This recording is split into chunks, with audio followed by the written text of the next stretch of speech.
Carmen. Hey everybody, so glad y'all are joining us again at East Oak Studio for another oil painting from life. This is one of our dear friends, Carmen Gordon, who is one of our fellow artists that are here in the community, and we are so excited that she's going to be this is sort of her debut here with us. We also have Brett and Lisa and Alex with us tonight, and yours truly is going to be modeling this evening. So if you want the reference images and you haven't done this with us before, all you need to do is go to eastoakstudio.com/paintingfromlife. Drop in your email, and you'll have access to not only these images, but also all the images from the previous sessions that we've done. And that way you can go back to any of the other YouTube Painting from Lives and be able to paint along there. So if y'all have any questions, feel free to put the questions into YouTube. Divya tonight will be asking the questions that y'all post up there for you. And, hopefully we can have a great conversation. So how about we get started? And I'll get the timer going for me as well. All right. It's been a long time since I've done this.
Okay, we have our first question from Michelle Brash. Thank you for the question. She wants to know, Alex, what kind of clamp light do you have on your easel? Well, Carmen has the clamp light. Yeah, that must be in the background. Carmen actually has the light on her easel. But it is an Edge Pro Gear light, and it's just like taped to her easel, but it could also work on this.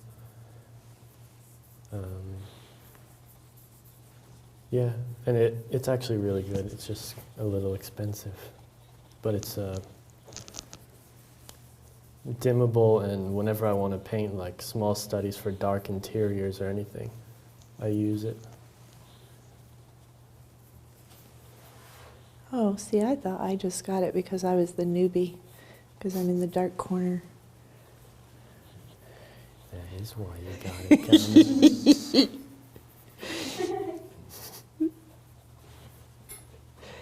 Carmen, you're going to make me smile now.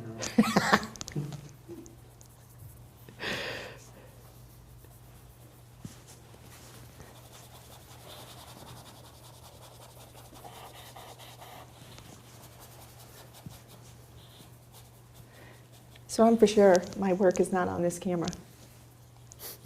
Good. 'Cause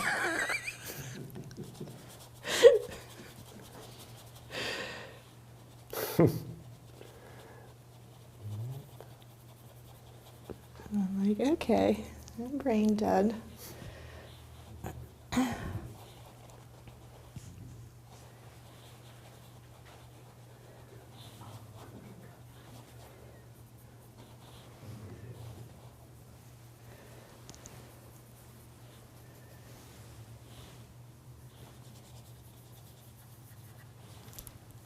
And Michelle says, thank you. Any recommendations for other clamp lights for an easel?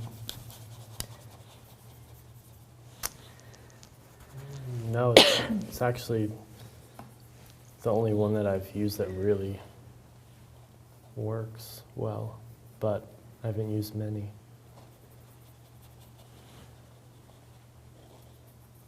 Because it has the gooseneck and it's adjustable lighting. It's just really good. And it's like daylight balanced.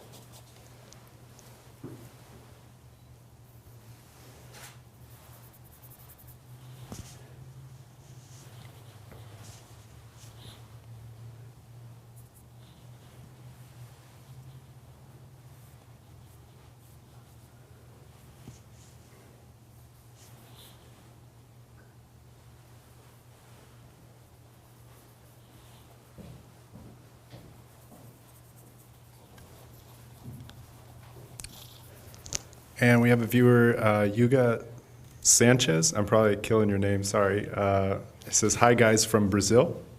And Mustafa says, welcome back, Alex. It's great to see you. And big hello to Lewis. Hey, Mustafa. And Brazil.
Michelle says it's quiet when Lewis isn't painting.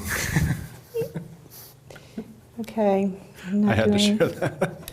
I'm not doing my job. See, that's why I'm really here, not to see my artwork. I'm supposed to be talking. And I'm scared. So I'll try to lighten this up a bit. So now your chin is really sticking out when you're laughing, Lewis. Okay. So how was everybody's week? Good. Good? All right. Well, I'll tell you about my art week. How was your week, Carmen? Okay. So I started this painting because, it's spring and, galleries like to have flower paintings this time of year. And, our whole goal as an artist, we want to be in a gallery. So, we're going to try and do this. So I decide to put together, I'm at this grocery store and I see all these daffodils, and all these spring bulbs. And I had bought these antique bulb forcers, these glass bulb forcers from France. And I thought, oh my gosh, yeah, I'm going to use those. I'm going to put these paper whites in them, and I'm going to have all these spring bulbs and everything. And I start this painting, and I'm not connected to it whatsoever, but I'm like, I got to do this because this is, I got to do this. I got to paint this painting because this is what I need to do this time of year. And I'm continuing to paint it, and the more and more I'm painting it, I'm like, I really freaking hate this painting. Constantly looking at it, it's not getting any better. And not that it was technically wrong, it was painted well, I'm told. Except I really, I wasn't in the painting whatsoever. I was so disconnected from it. It was just a thing that I was doing because it was a have-to thing, I felt like.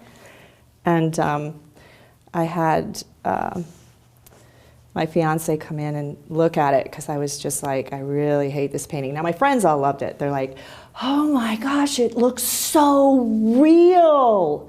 It looks just like a photo. It looks just, yeah. No, oh my gosh, friends are smarter than I love that glass. Oh my gosh, it's so real. And I was like, uh-oh.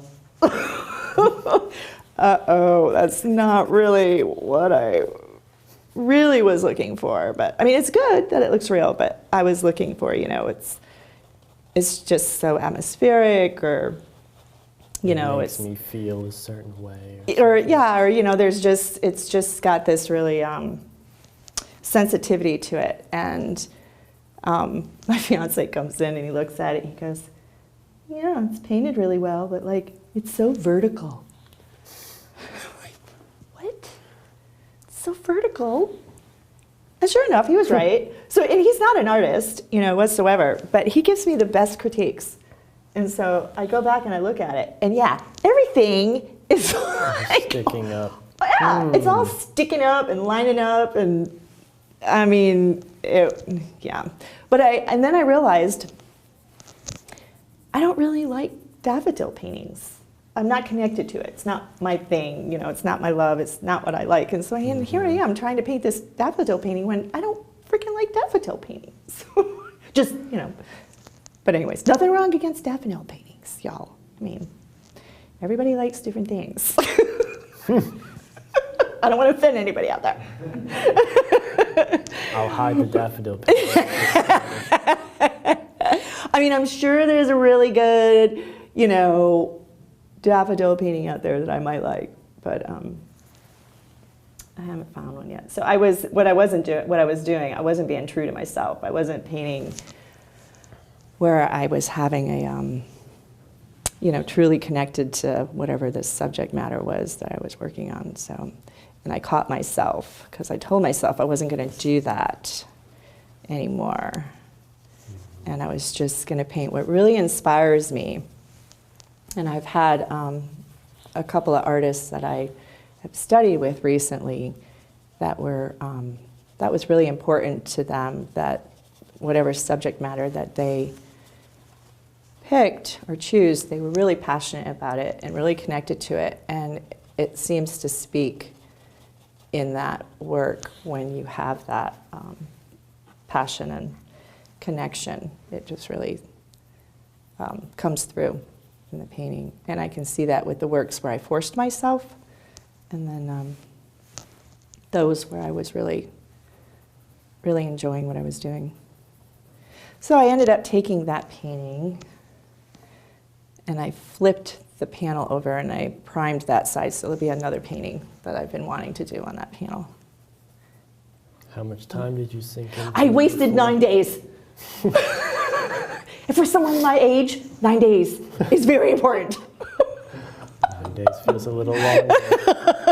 We cannot waste days. So 9 days, but I try to tell myself it wasn't wasted. I learned, once more, I had to remember not to do that. Sounds like you might have had a really valuable lesson out of that. Yeah. So, yeah, there was a lot of lessons that were going through my head over this last week. There was another one that a friend of mine, he had given me a quote because I was talking about social media, and you're constantly on there and you're looking at everybody else's work and you're comparing your work to it, and like, oh my God, and you're agonizing over it, and he's like, Carmen, comparison is the thief of joy, I think is the quote. And there is some truth to that, because my first, where I felt like I made a breakthrough with my work, was when I disconnected myself from Instagram and social media for a while.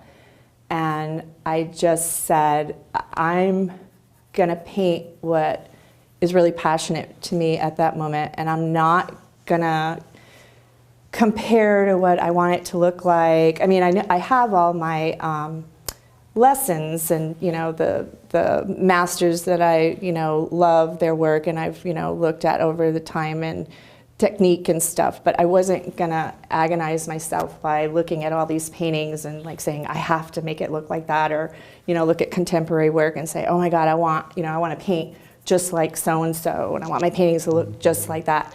I wanted to try and test myself and see, well, what does Carmen's paintings look like? What would I do if I just let myself go and just didn't think about all that and just really fell in love with just the fact that I was painting? And I felt like that was actually when my first successful painting happened. And so, yeah, not comparing yourself constantly, it really can put you in a place where that's all you're concerned about. It's just constantly thinking about that, rather really just finding yourself.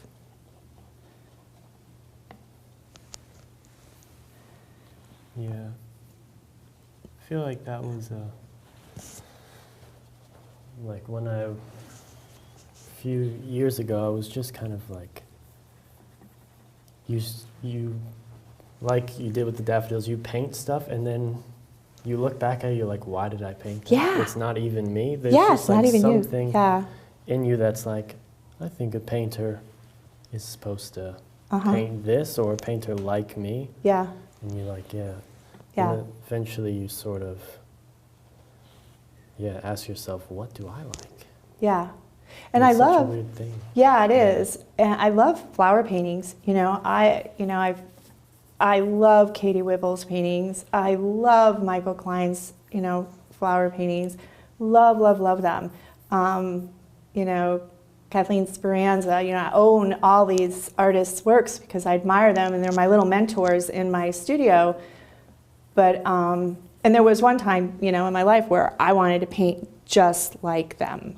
And, and I was going from, and they're all different. They all paint so different, all three of them. Their works are so, so different, but I love all of them. But I wanted to paint like all of them. It's just how you do that? You can't do that. And so I can admire them for their works, but I need to be me and find where my passion is. And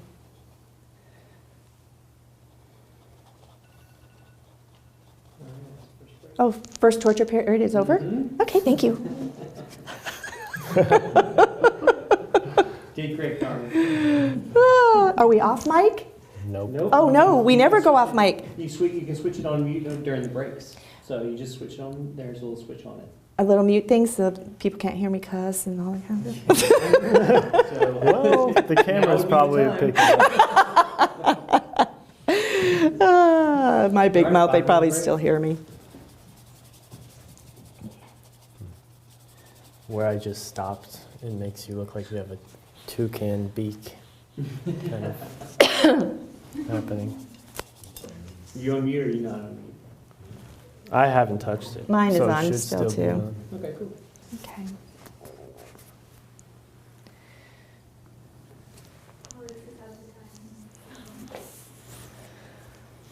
The camera. Pay me.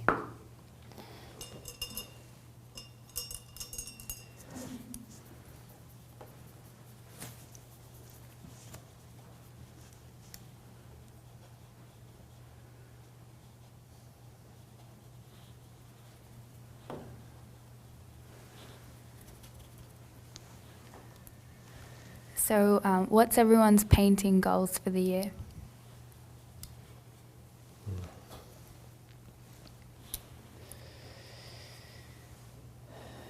Everybody's painting goals for the year? You want to go first, Carmen? No, I'll let the professional go first. Well, that's the. You're a professional. Not to paint any more daffodils.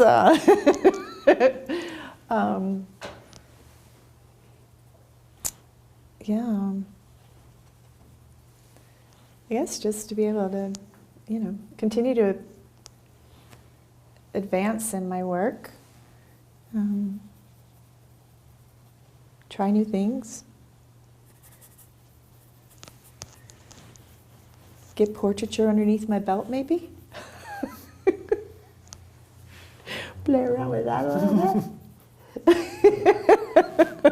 Because I'll let everybody know, I just work in still lives. I never really had consistent training to do portraiture or figure. One of my mentors, Paul Brown, he actually is the one who taught me how to paint. He's a still life artist, but a wonderful figure and portrait artist as well. But he earns most of his living on doing some still lives, and he lives in England. And so he was a great teacher, and he did, carve out some time for me to do some figure painting with him. But I think I know I finished one figure painting with him, and then had a few other ones started. But that was really about it. And then there were these huge breaks where, I didn't have a model or anything like that. So my training really is weak in that area. I took workshops and things like that to try and learn. But what would happen is that I'd take the workshops, and they were great workshops. Took Joshua LaRocque's workshop.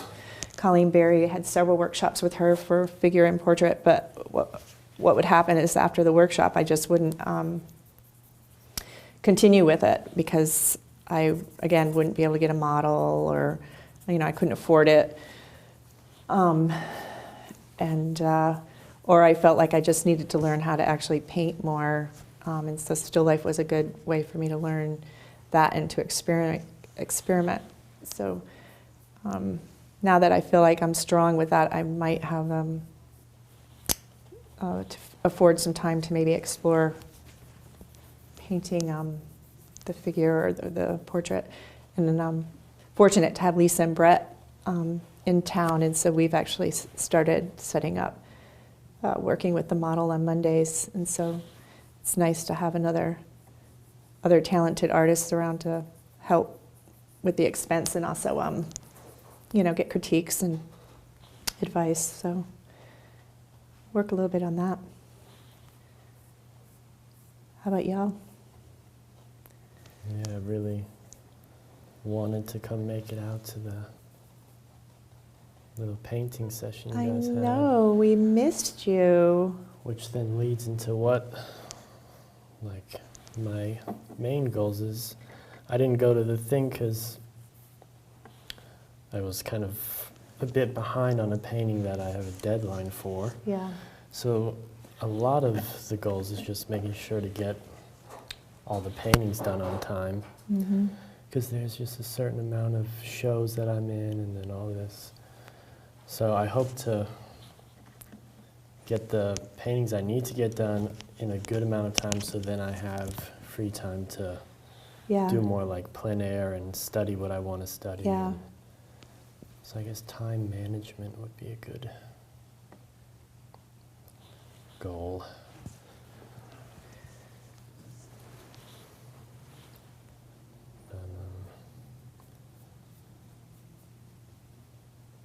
Yeah, I feel like sometimes I'm thinking back at like the goals that I've said on this before. I'm like, well, if you keep saying the same goals, it means you're not doing them. Not meeting them. Sometimes it's a little bit out of your control, though, and you have a demand, and I mean, you can only have so many hours in the day to get everything done. Yeah. I have a question for Alex and Lewis, although Lewis's mouth is shut right now for the modeling session, so he probably can't answer. But so Christina Millen wants to know how your approach changes when painting alla prima versus indirect. In the block-in or going darker or lighter in massing in first stages of the painting? But I guess generally, how does your approach change when painting alla prima versus indirect? Well, for me, one of the main differences is I take a lot longer on the drawing, and I usually will draw it out in charcoal first and get everything pretty accurate, and then I'll start painting. But yeah, I guess so. That is with like the first drawing stage, and then with painting, I kind of have, or indirect painting, I kind of have a block-in stage where I just kind of go for everything, but the paint is can be a bit thinner, and I'm leaving some places transparent because I know I want to kind of build up like the darks or the shadows, or I want some kind of effect, whereas in alla prima it's more opaque paint and I'm trying to get everything done all at once. But in a way it's very similar. It's kind of like the alla prima stage, but then it dries and you paint on top of that, try and make it better, and then that dries and you paint on top of that and make it better. It's not this like specific like grisaille, then dead painting, then Bless you. not a particular method like that. I am painting your nose with a very soft brush. I'm tickling it. But yeah.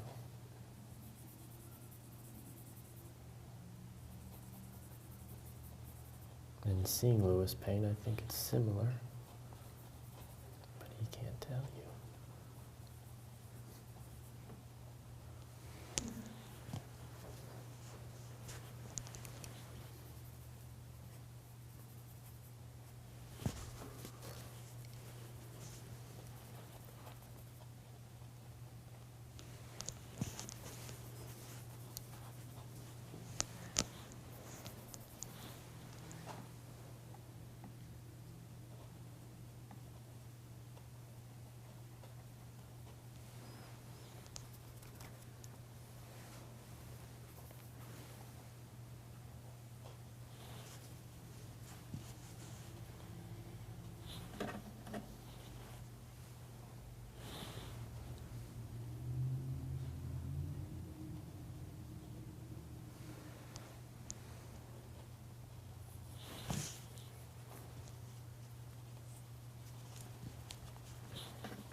Thank you, everybody, for the questions and for tuning in. We have one more question from Sorasit. It says, do you guys also teach workshops?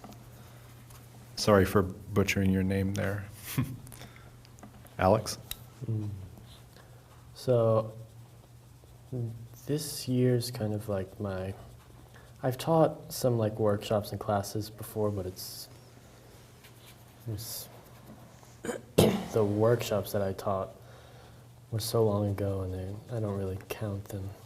So this is like my first year teaching workshops, and I have two. One is here in Raleigh, but it's sold out, and then the other one is in England with Rosemary Brushes, which is going to be in late June, I believe. And it's kind of like my trial run to see how I like teaching workshops along with my gallery work, because I have some other people in different places asking me. So I'm going to see if I like the me. combination. Oh yes, like Carmen. Carmen Yeah. wants me to teach. I want I'll Alex do to it come for to my Carmen. studio.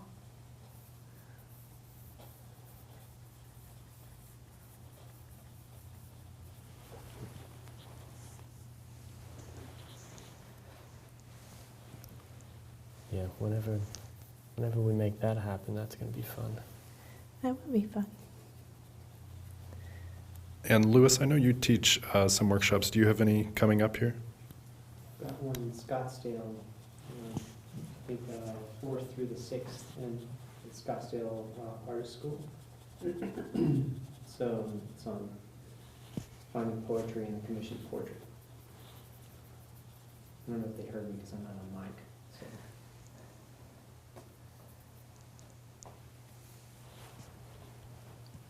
Did you guys hear it through your headphones? Yes. Mm-hmm. Okay, cool.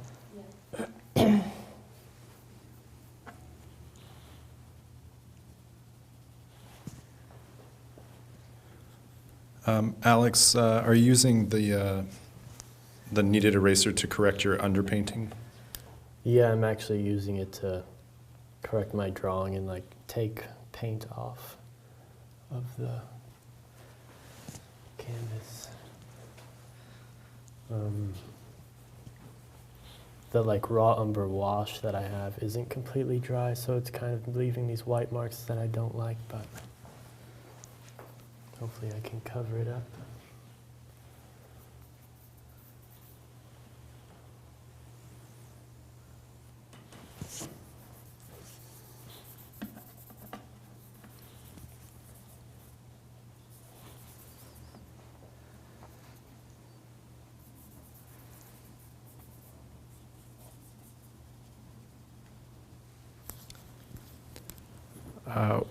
For each of you guys, when drawing the model, where do you all start your measurements from?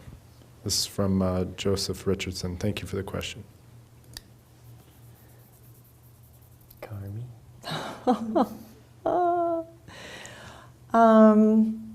You kind of just went for it, looked like. Yeah, I don't do measurements. The way I was taught sort of is based on training with the BARG system. Even though I know there's some people that do BARGs also and they do measurement, but my training is that it wasn't to measure, it was physically measuring, I guess I should say. I measure with my eyes, but I don't literally take a stick and measure. I look for big shapes, shadow and light shapes to start. So very abstract thinking, connecting angles and things like that is how I initially lay in my drawing and sort of just go from that. Yeah, so I don't really measure. And maybe I should, maybe that would help.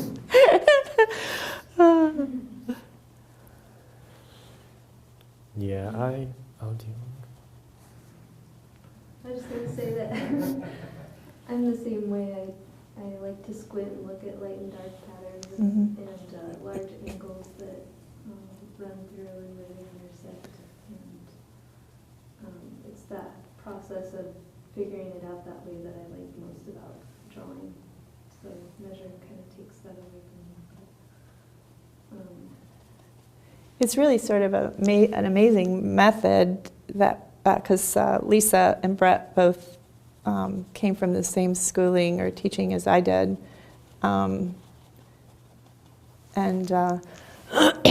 when I first went to the academy, I was like, oh my gosh, what do you mean I can't measure? And, figure that out. But it's amazing that if you continue to train your eye, it just all of a sudden just sort of happens with those shapes and stuff. It just becomes really easy. And you're not reliant on that constantly having to take that, into your pencil and measuring and stuff. Yeah, I wish that would be the nice thing about going to a certain type of schooling, is that what they make you not do.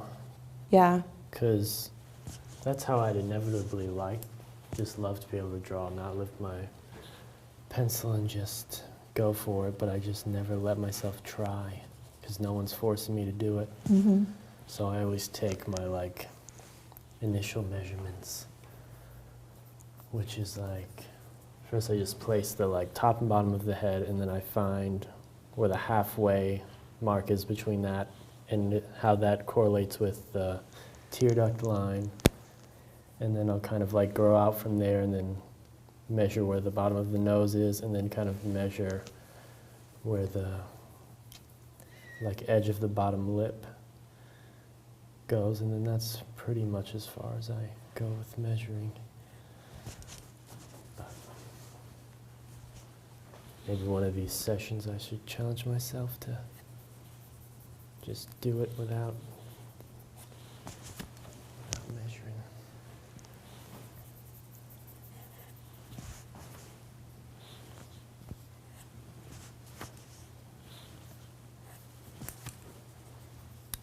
What you guys mentioned, Bard? Yeah. The subtitles didn't quite get it. I think it's Barg. It's Charles Barg. It's a system of drawing that's in books. Mustafa says, Lisa, great result in just 40 minutes, so quick. So thank you. In your opinion, guys, how does studying art history improve one's drawing and painting? This question coming from Ronald Johnson. Thank you for the question, Ronald.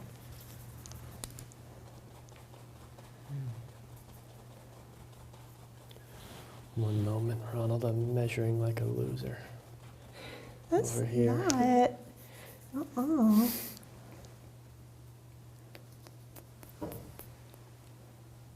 Sometimes wish I liked measuring people that get somewhere quicker, and they just sounds easy, but I feel like the way you guys go about it makes it quicker. Look at both of you guys have mouths already. Yeah, but I'm noticing my mouse in the wrong spot. See?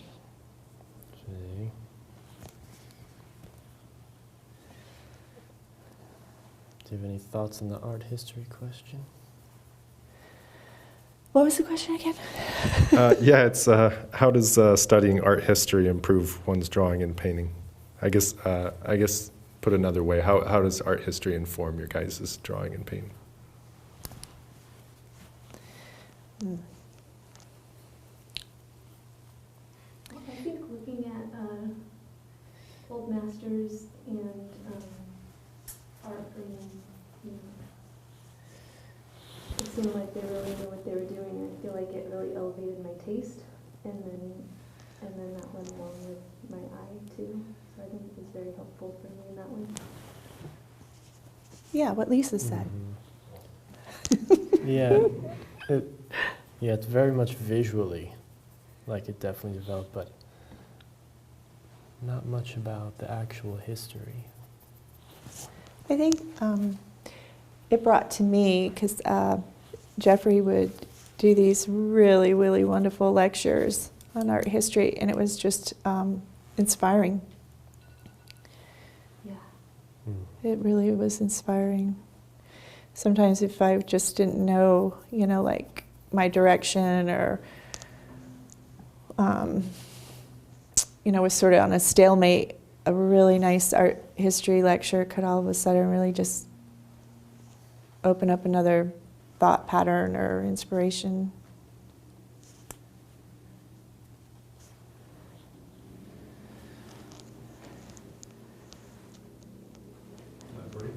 Yep, it's great. All right, we'll be taking.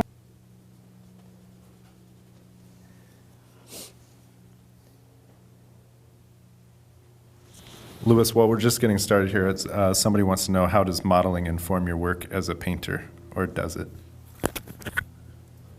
Definitely makes you appreciate making sure to stay still and getting back in the right pose.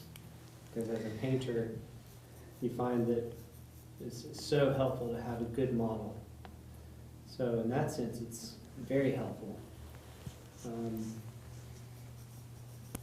As a model, it helps you have an appreciation for the model, though, how hard it is to stay in the pose. So, but aside from that, I'll have to think about it and get back to you on the next break and see if I can come up with any more things that I feel like are insightful on that. When drawing, this is probably for Lisa, when drawing, how do you avoid pencil or drawing marks in the color massing? Use a hard pencil, charcoal, or a softer one for pressing lighter? I think generally, what kind of materials are you using right now, and how do you avoid drawing marks in the color masses? This could be a painting question too, but. Well, right now I'm using charcoal, and I'm keeping the light masses pretty big. If I were to be painting, which I'm going to stick with drawing tonight, do you think that's what they're saying? Is if you were to put color paint on top of it, I think I'd just brush it back a lot before I put the light paint on, or else I just plan on doing it thicker in the light parts so that it completely covers up the charcoal.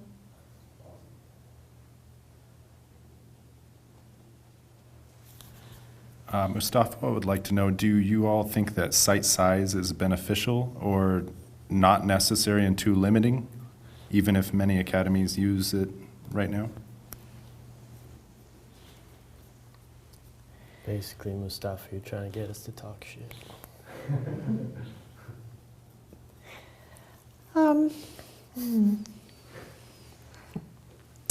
I've worked both ways. So, there was a time in my art life where, how do I say this? I was trying to figure out what was right, okay? And so every atelier or, art teacher is, and I shouldn't say every, but the majority has a method, and they are strong believers of it, and it is the only way.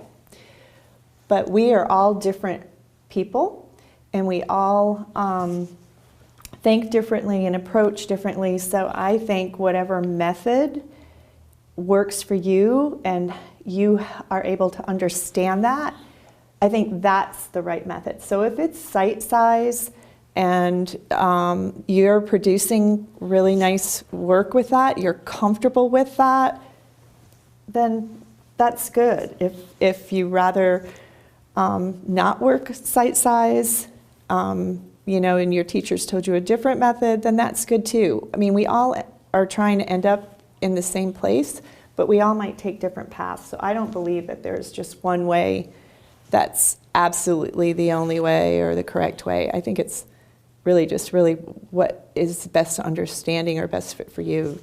And that's my personal feeling, trying all kinds of different methods and, you know, what's comfortable. The same way with the way I, you know, start my drawings by looking for large light and dark masses. And I don't measure, but I've also tried measuring. And it just didn't seem, it just didn't work for me. So, but that doesn't mean that it's wrong or, you know, the wrong way to go about it. That's a much nicer answer than I was thinking. No, that was really great. Because it is, at the end of the day, if I was looking at a painting that I loved, you know, and they're like, oh, they drew this site-sized, or they drew this with measuring, or they drew this out of their head. It's like the painting is still the painting. Yeah. Sometimes I think artists, we can be, well, I'm not going to say we because I'd like to say I'm not amongst that group, but there are those that are so critical. And, you know, the art world is critical enough, and it's a shame that we can have a tendency to do that, you know, in our own community. So, you know, this arrogance of, oh, no, it should only be done this way, and it's not really good if it isn't done this way. You know, I don't have time for that. It's really annoying. So... Here.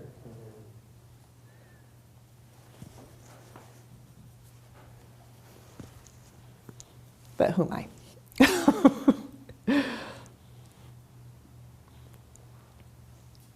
the only opinion I actually have on site size is I feel like if that's the only way you know how to draw, it can just be limiting. Yeah, it could be difficult because you're not going to be able to always site size a figure, or you're not going to be able to always, you might not always be in a situation where you have that type of control, because it is in a much more controlled environment when you are site sizing. So drawing, always practicing the other way, you have a little more freedom. Yeah. But if you're a controlling person, Yeah, if you're able to do that every time. you know, that might be where your comfort level is. So. Did you guys ever study head drawing and anatomy books such as Vanderpoel, Brigdman, and Loomis to improve head drawing and figure drawing? If so, did it help? Why am I always first?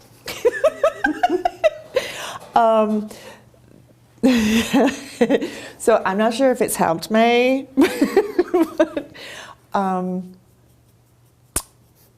Well, I should say that I haven't studied a lot of it, so but they are excellent books. They are #1 in my library. I have done little studies from them and copies of, you know, the wonderful eyes and lips and hands and noses and all of that. But so I can't really attest to if they've helped me because I haven't spent a lot of time mastering the figure and portrait. But it would be definitely an avenue or a resource that I would definitely use. They are some of the best teachers in those books. So.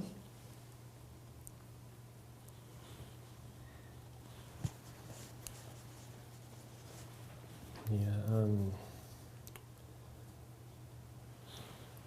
I've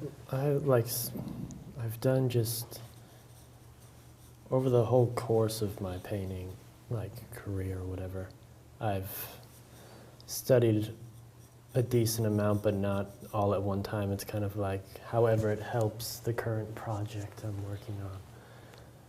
And I just recently, while I was in Australia and I was actually sick for about a week, I was studying Andrew Loomis's book Mhm. to try and learn how to construct figures from my imagination. And so I haven't gotten very far from it, but man, it's just so good. And it already, I feel like, helps inform my everyday painting, because I realize even when I'm painting stuff, there's just so much that you need to change and adjust, and if you don't have the knowledge, Mhm. it's just so hard. Yeah, if you're not someone like Colleen Berry, who, I mean, just knows so much about the anatomy, and I'm sure she can draw it all out of her head. Yeah. Knowing those, having those books is really, really helpful. Yeah, when I took figure drawing with Colleen, she just would like basically fillet the whole Yeah, human that was in front of us. yeah, and Like, do a little perfectly. study on the side. Yeah, Yeah. she did that with one of mine where I was having a problem understanding what was going on. I think it was with the model's neck or something, and she basically just drew everything that was, all the muscles and everything that was going on underneath that, so I could understand what the form was doing. And I was just amazed of her knowledge in being able to do that. Yeah, she filleted it in the exact pose, In the foreshortening everything just yeah, out of yeah. her head. yeah. But that take, I mean, she's studied for years. Yeah, yeah. So it's not something that happens overnight. I mean, that is really a lot of study and commitment. And but that's her passion, and so she loves that, and it shows, comes through in her work. Yeah, when I was reading the Andrew Loomis book, one thing he said was something about how, like, an artist's basically voice is just kind of created by this path of what they're like interested in, and it's just like Colleen is so interested in anatomy, so it comes through in her work. Or if you're so interested in edges or the poetry, or like it's just those little paths that you decide to take on your own. Yeah. That create your own voice. Yeah, well, and we can say that with Katie Whipple and her flowers. I mean, she has such a relationship and love for flowers. It definitely shows in her work, in the construct of them and everything.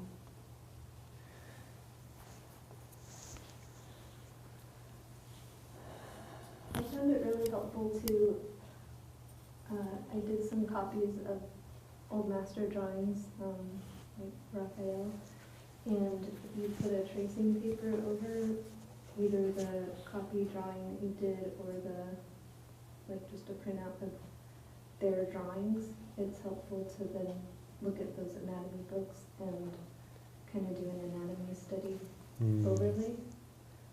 And then you can see how those artists chose to represent certain features, and you begin to see kind of a common way that they translate it. Yeah, their little tendencies. Yeah.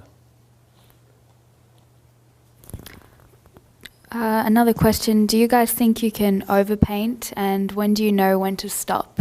Oh, that's a hard one.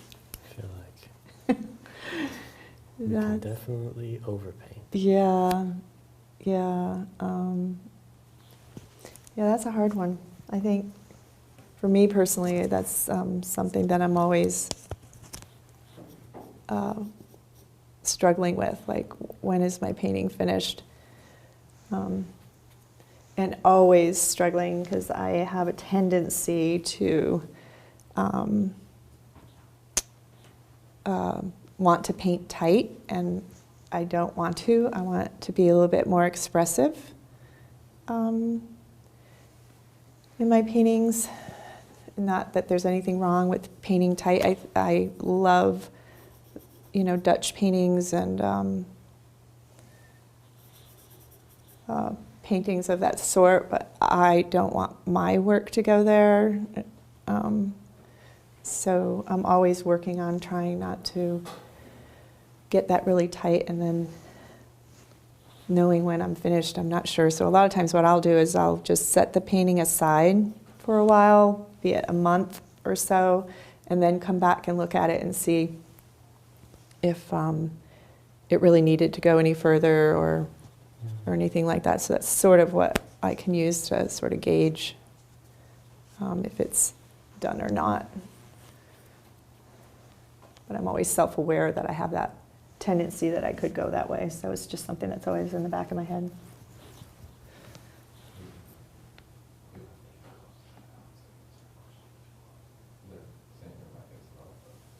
Okay.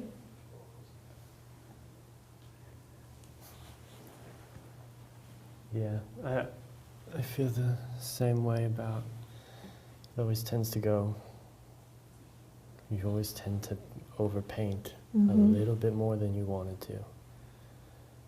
And for me, I feel like it's probably a drawing thing. I felt like if I was really confident in drawing, it's like drawing is putting the right brushstroke in the right place.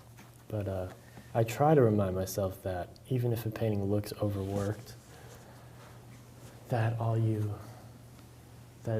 it's, when you started a painting, it was you painting on top of basically white paint, and somehow it still worked. So if I can just paint on top of the paint that's been overworked and try and re-simplify it or something. So I try and put it in my head that it's just paint, and I can paint over it to make it right. And look, even though it's overworked, paint on top of it and make it feel less worked. Which is hard because you kind of feel like once you ruin it, you ruin it. I think of Nelson Shanks, they would say that painting doesn't have to be overworked. You just quit at the wrong time. Yeah. It's true.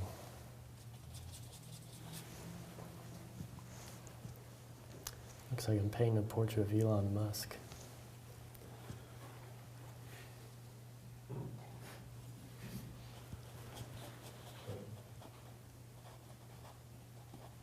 It means I'll get his fortune. I'm cool with it.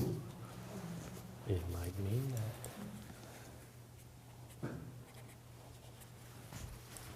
that. Alex, does the paint stay wet if you close the paint book with the palette and colors inside? Do you guys save the paint book in the fridge, or just a cotton with clove oil inside will do the job?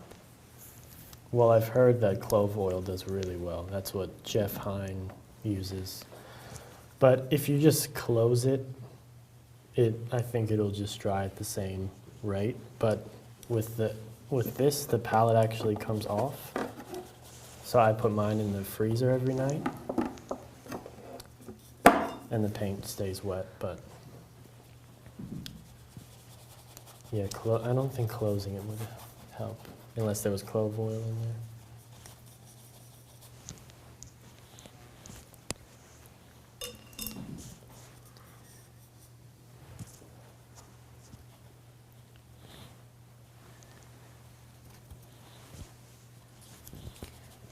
Someone asked, Marianne Glacier, the easel that the young man has, what is it called, please?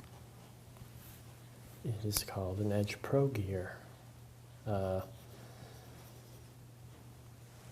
is the actual? Edge Pro Gear is the brand, and it's, oh yeah, the Paint Book by Edge Pro Gear. And then the light that Carmen is using here is also an Edge Pro Gear product that can attach to this actual box, so you can paint in the dark. When painting, do you refer to color charts? I don't. I don't. There you go.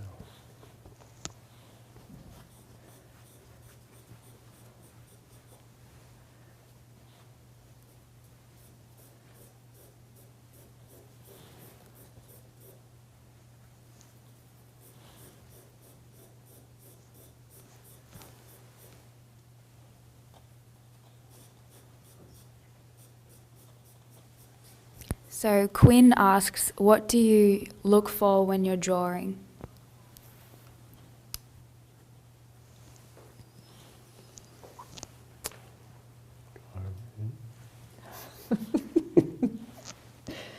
Well, like I said earlier, so I don't start right off measuring, so I'm looking for light and dark shapes. And I get those in first, and sometimes I will think of like animals or, letters or just really organic kind of shapes in order to help me build those shapes. So when I'm drawing, let's say for like Lewis tonight, I'm not thinking, okay, I'm drawing a nose or I'm drawing an ear. Initially, when I first start drawing, I'm just drawing light and dark shapes. And what happens, it ends up making that ear or nose or eye socket by just those shapes. And then as I progress, then I start thinking more intellectual, and then I will think, okay, so now that shape is a nose, and then I'll start constructing out of that shape that nose or eye or ear, and start thinking more about form.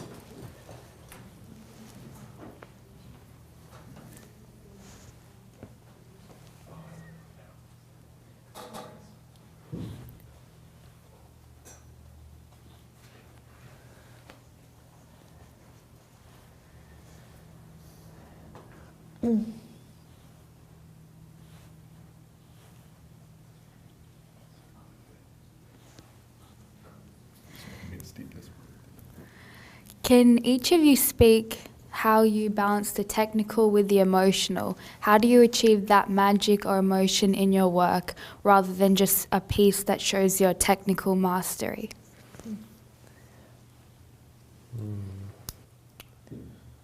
I think it has a lot to do with the thought that goes into, like the thought you put in before you actually decide to paint something. What you decide to paint and how you pose it, you have to kind of think,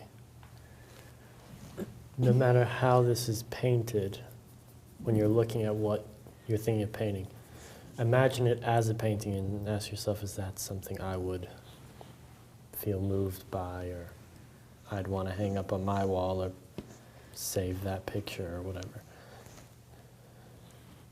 And then you just put your technical ability to it. I mean, of course, there's a way of, even just in a simple portrait, a way that certain artists can just use the way that they like make brush marks and stuff feel emotional, but I think it's a lot about the subject matter and how you choose to, what you choose to set up and all that. What do you think, Carmen? What do I think? Well, I think it sort of goes back to like what I was talking earlier about my daffodils. I find that when I'm drawn to something, so, and it could be anything. Right now, I've got this attraction to shoes or people's personal items. And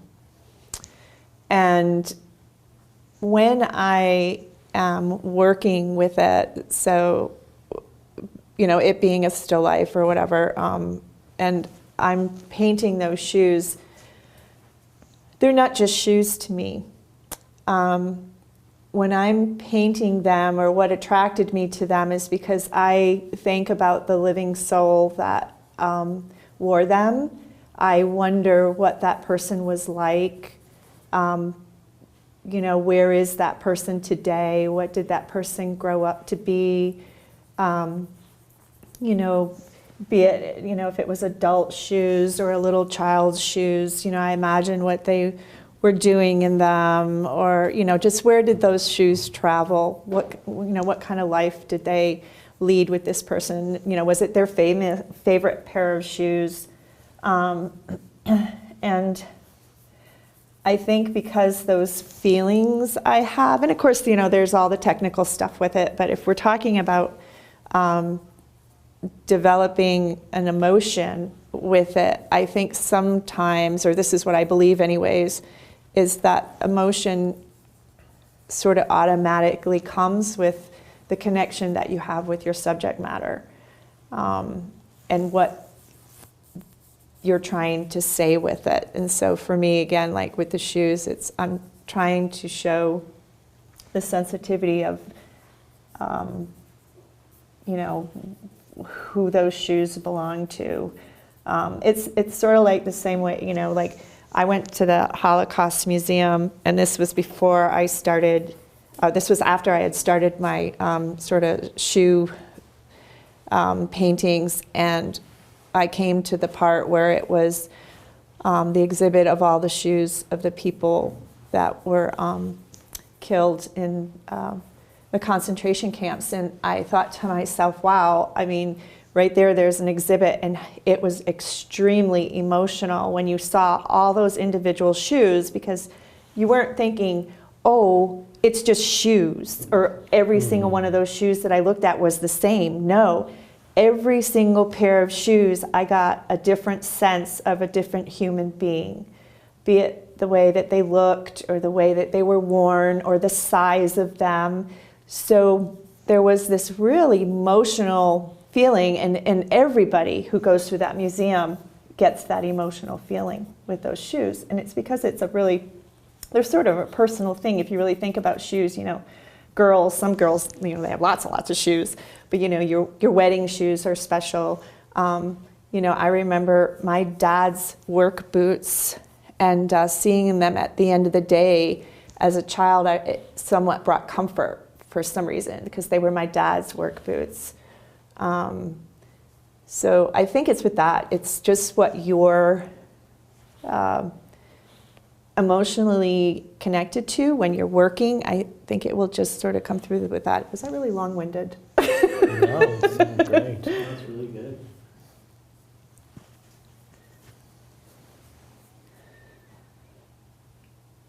I agree with that. You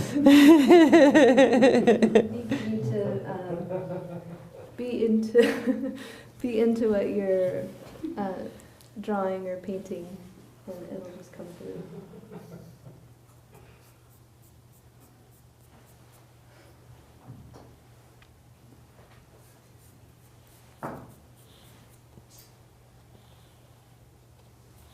But I will say, after you've learned how to paint. Yeah, if you're just learning. You can be like, I'm feeling all the emotions. Yeah, but but my hand isn't doing it. We've all been there.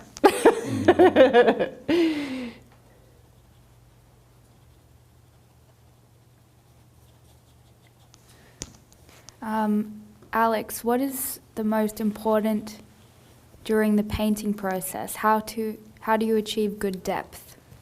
That's from Lucas Ramos. The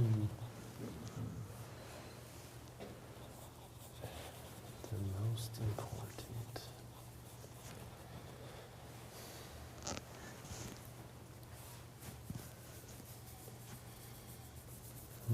It's hard to say what's the most important, because everything is so important. And I mean, I would say for depth specifically, it's like drawing in values. But then also certain plays with color really help create the depth as well.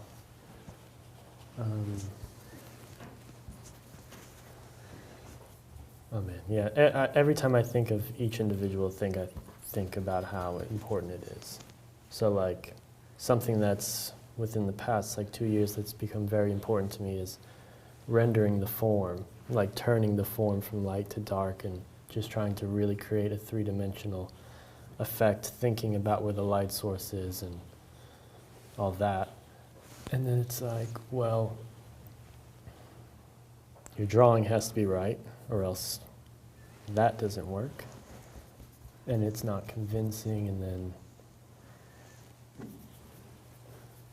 when color is important to me. Like, I find it very interesting, but I don't think it is the most important thing in a painting.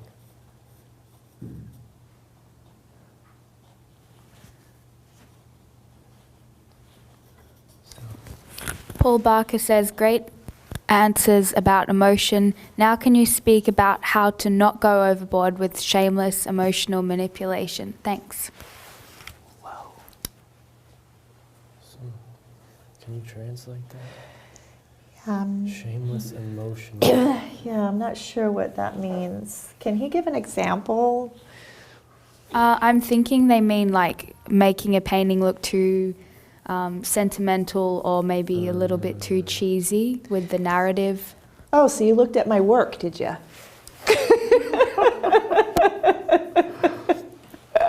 What's funny is I think each person probably thought about their own work and was like, they were thinking about me.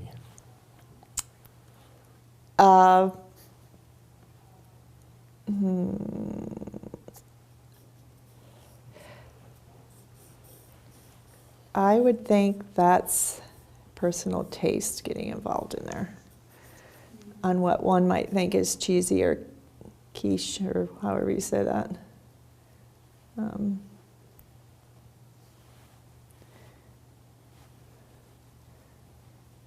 Cheddar and broccoli quiche.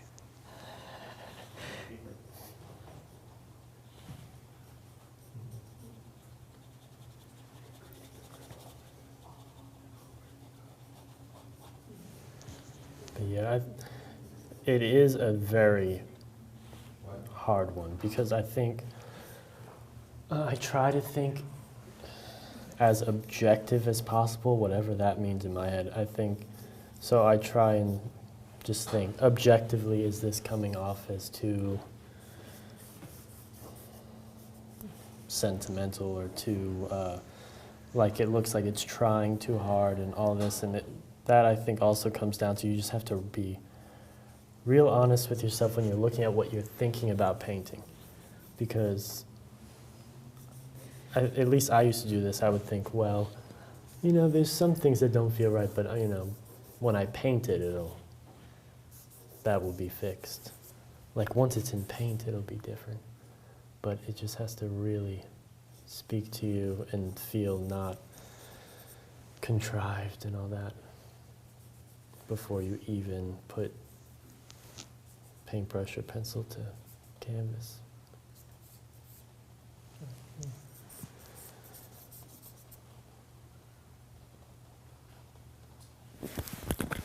How on earth do you paint subtle? Do you put it in your form shadows first or consider them part of the form shadows?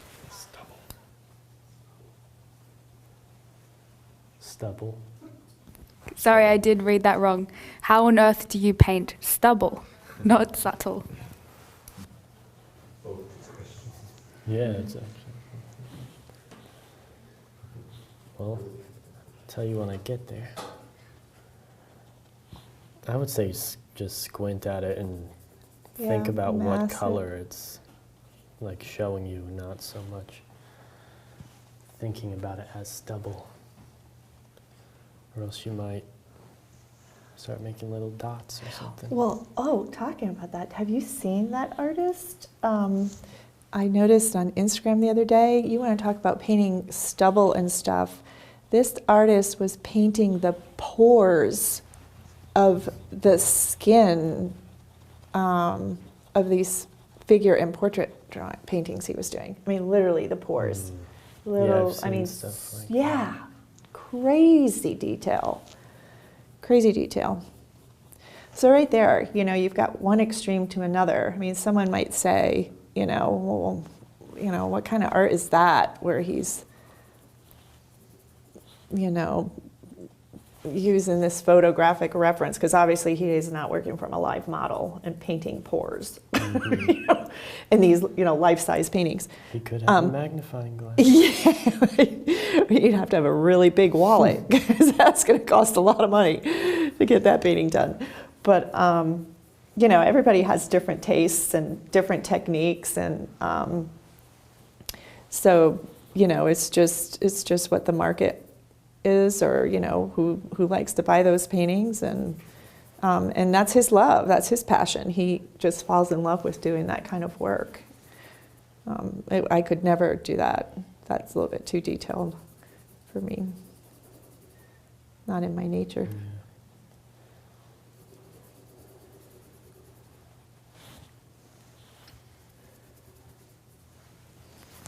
So to all of you, which exercise or teacher's feedback critique has helped you the most? Teachers. When you come up and say, "What the hell are you doing?" Yeah. It really makes you, you know, look at stuff, and it really helps you when you're, you know, being pushed to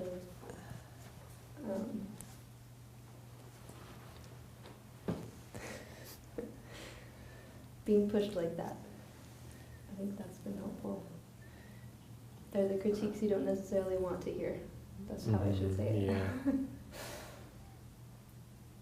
Yeah, I always preferred just really blunt, honest, get to the point critiques. Just tell me what's going on.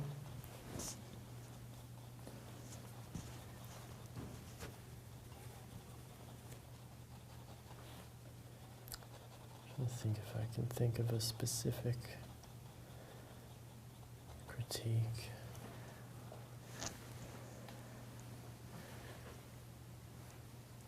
I can think of a specific critique. It's sort of a really funny story. I was sharing it with Brett and Lisa the other night. So I really have a beloved mentor. I'm not going to mention his name right now, but he was teaching me, and I was doing this painting, and I really thought I was doing a really good job.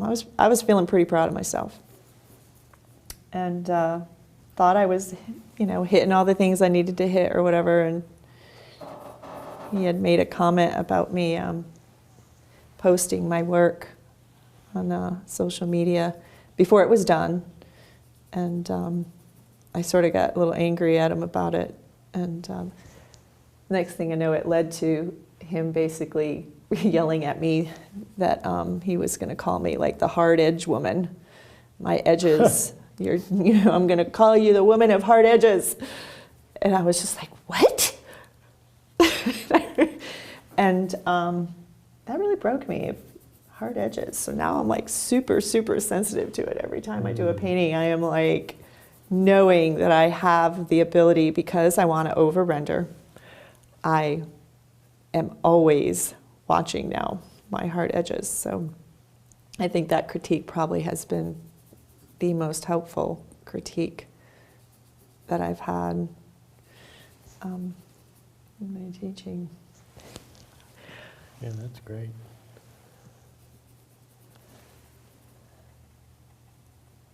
That is something I notice when I would try and notice, even when I look at like a master painter who's considered kind of like more of a tight painter. Mm-hmm. You look at those edges and everything is still so soft.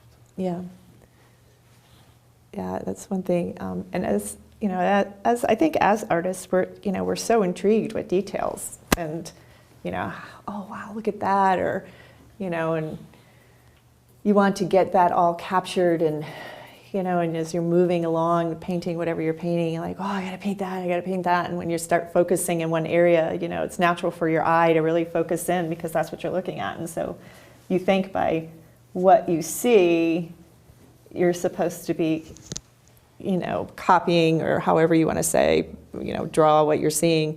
But you need to remember that when you look at something, you don't see everything in sharp focus. Mm.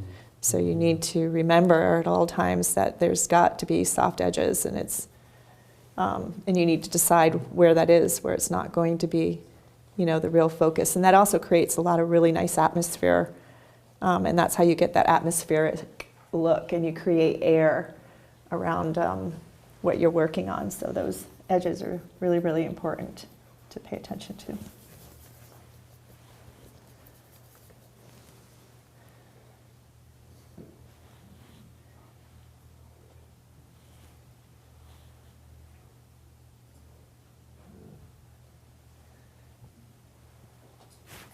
So someone asks, have you heard of Casey Barr's work, and what do you think of his style? Well, he was one of the first workshops I took. And he was painting a bit different back then. Well, yeah, a bit different. And at the moment I'm not a big fan of his work, or just the big fan of things being painted like larger than life size and stuff like that, but the guy clearly knows what he's doing.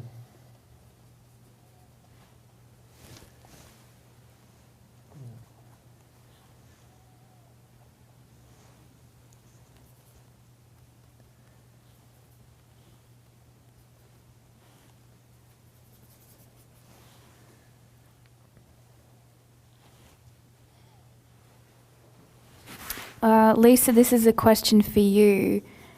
Do you use a stump? Are you using a stump at the moment when you're drawing with the charcoal? No, I don't use a stump. Sometimes I use a brush to brush back, but I don't stump because I like the texture of the paper to still pick up the marks.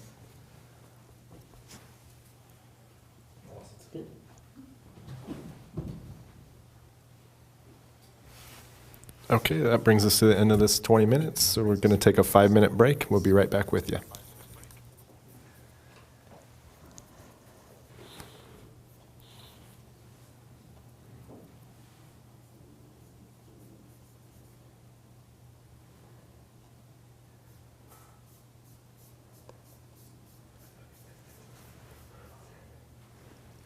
think your chin was up a little bit.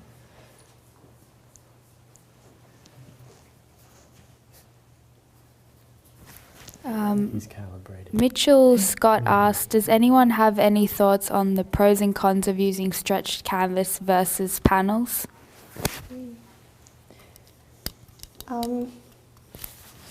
I used to just use stretched canvas, and that's the way I was initially taught.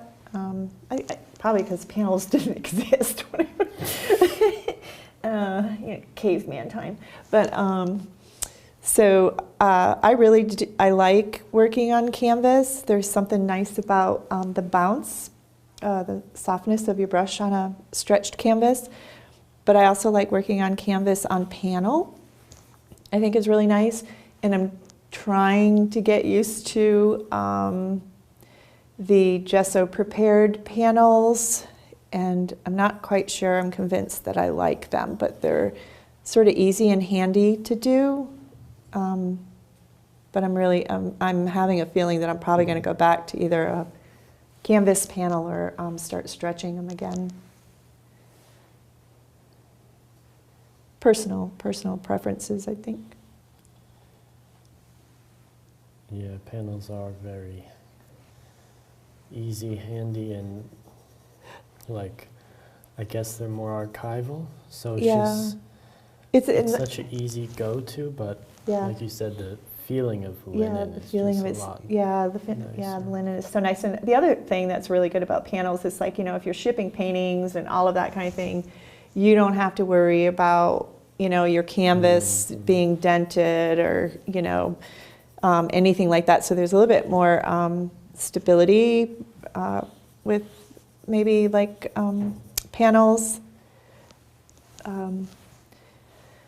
but there is something to be said about working on canvas. It's nice.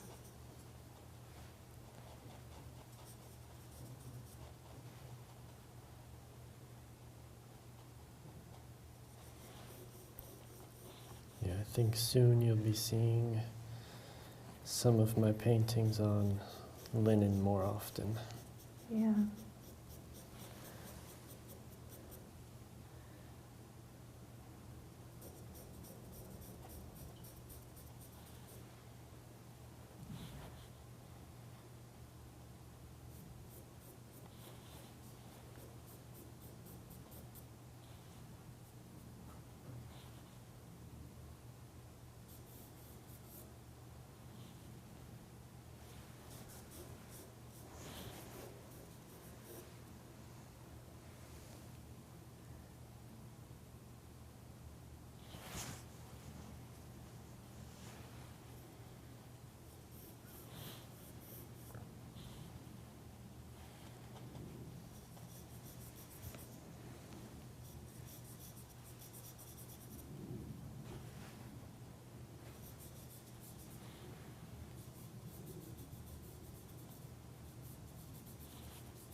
Question for Carmen. How do you go about setting up your still lives?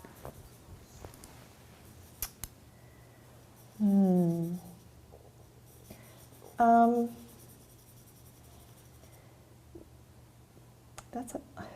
am I having a hard time with that question? I guess I work from Northlight, so I'm really fortunate to have a studio that is Northlight. So all my still lives are with Northlight. And it really, the way I set it up sort of dictates what I'm working on, you know, how I want to view the object. I think about, you know, am I going to look at it from, you know, the top or the bottom, you know, from looking down at it or at my eye level. I think about, you know, how do I want the background to be? Is it something that I want it to be detailed, or I just want to keep the background sort of atmospheric? I think about the shadow. So I'm thinking about, you know, how the shadow and light play in the setup.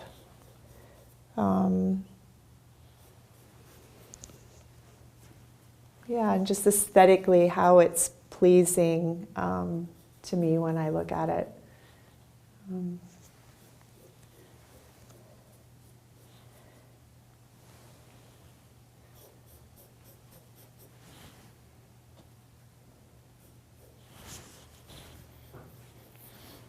And sometimes I don't always hit it right, like my daffodils.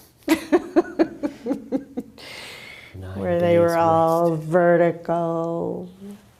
So, you know, sometimes you don't always, and that's the other thing, you know, I learned by studying with some really great artists, including, you know, Lewis and Michael and, you know, Colleen Berry and Katie Whipple, Camille Corey, you know, who I love her figurative work and still lives. And, you know, when you hear from these other really great artists, you know, where you just admire their work and you're like, oh my gosh, and you're imagining them, you know, going in the studio and every day they, you know, when they close the door, there's this masterpiece they leave behind.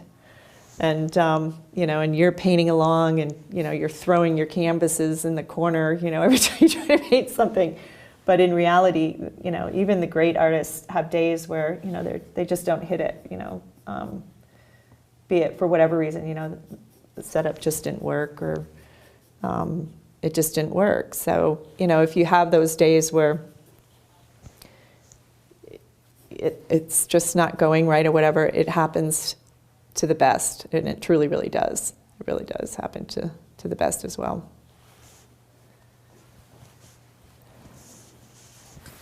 Christina Milan asks, what are your thoughts on Odnerdrum? Well, I guess I'll answer. Well, I spent a couple months at his studio in Norway and Sweden, 2 studios. Yeah, I love Odd's work.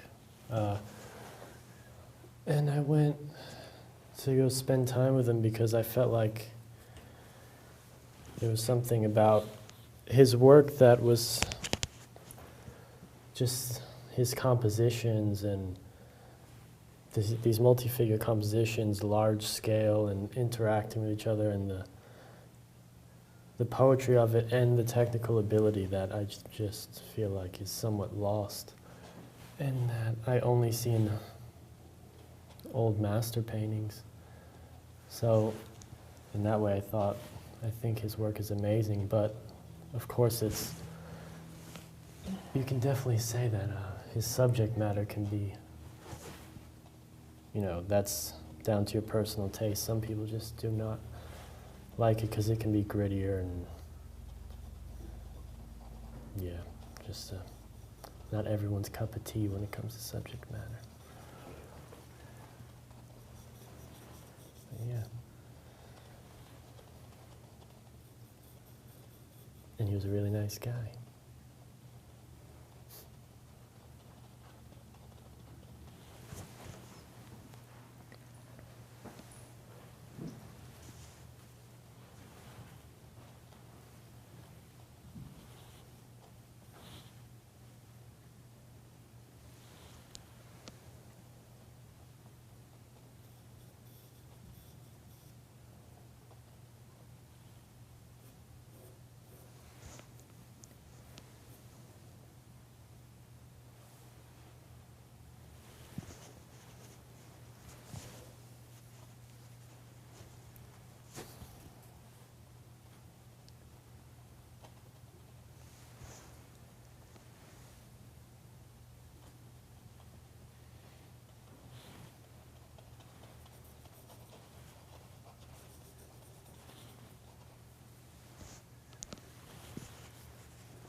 In your little portrait or model session group, any of you guys, are you doing paintings or is everyone drawing? Right now we're just drawing with our models. 'Cause I think both, all of us are sort of trying to get into the groove of that. Not having, speaking me personally, not having a lot of practice with it. So we are drawing, but we hope to eventually do some painting with it. So.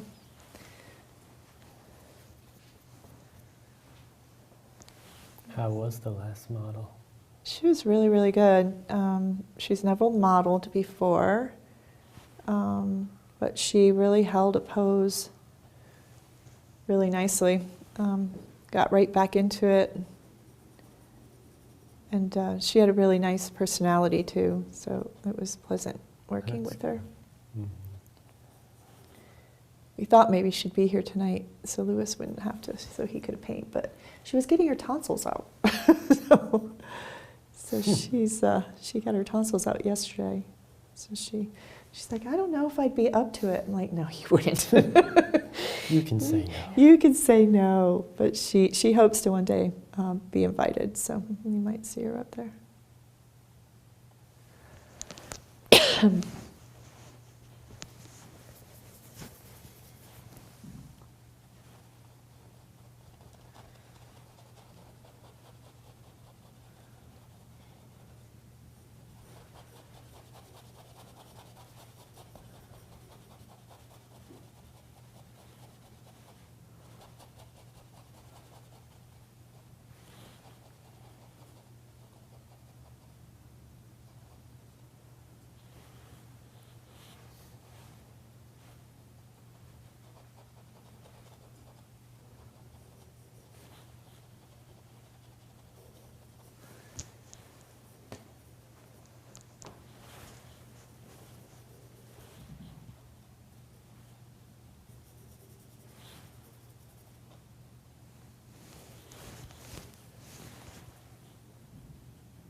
Question for everyone.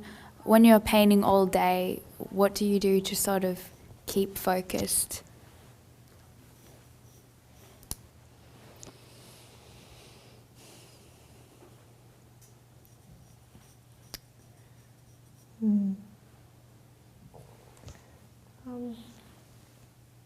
I find just my subject matter keeps me focused. I mean, I imagine, there's some days you just have other things going on in life that maybe you're a little distracted, but I don't really find myself being distracted once I'm in my studio. My studio is separate from my house, so I don't have those distractions. So I'm able to just walk into my studio and once the door is shut, I can just focus on that. My family knows not to bother me when I'm in there. So the only distraction I might have is maybe with my dog or something, which lately they've started to be a bit of a distraction. I just don't know quite what's going on with that. But yeah, for me, I just get going. Unless I'm painting daffodils. It just, I'm not focused on it. Yeah, I think if I was painting in your studio, I wouldn't have a hard time getting inspired either. It's pretty awesome. Yeah, I'm really, really, really fortunate to have a studio like I do. I mean, it's pretty dreamy. I never thought I would have something like that.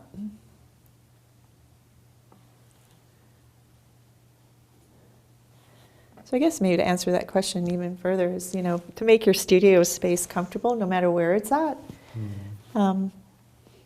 Make it comfortable, keep it away from distractions if you can. Make it so that it's you if you can. Put a lot of your essence and your vibe in there. Surround it with inspiration if you can. All those little things will keep you focused in the creative mood, maybe.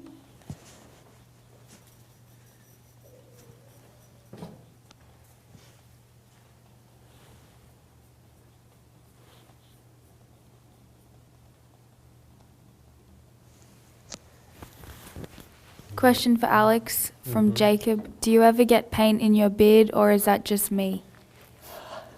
That might just be you. Let me think. It's probably happened before, but not often. I think if Divya had a beard, she'd somehow find a way to get paint in it.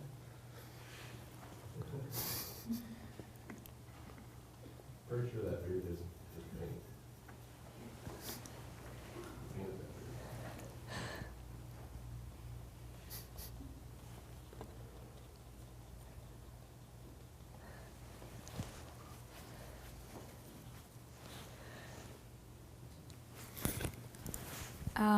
Alex, when you add cobalt blue and viridian to your skin mixture, will it act differently if it's mixed with white, like the light blue mixture that you use?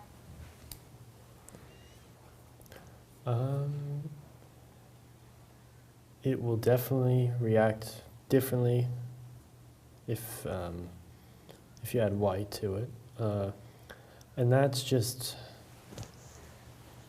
about if you're working in the shadows or if you're working in the light. If you're working in the light and you add white, like there's no problem at all. I find if I'm working in the shadows, the adding white will definitely kind of get rid of the effect I'm looking for, because I like to go more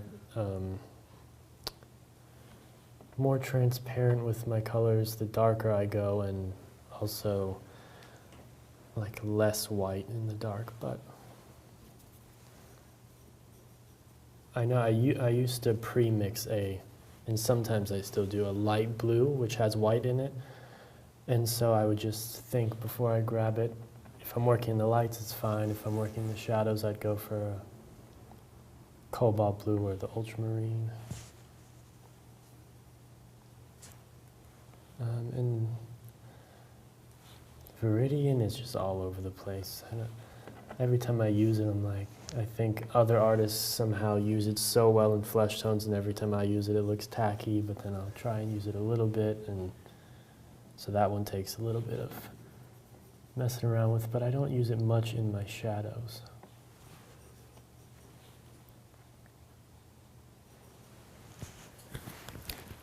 Lisa, what number charcoal pencil do you use? That's from Marianne Glacier. This one right now is a HB. Sometimes I use soft.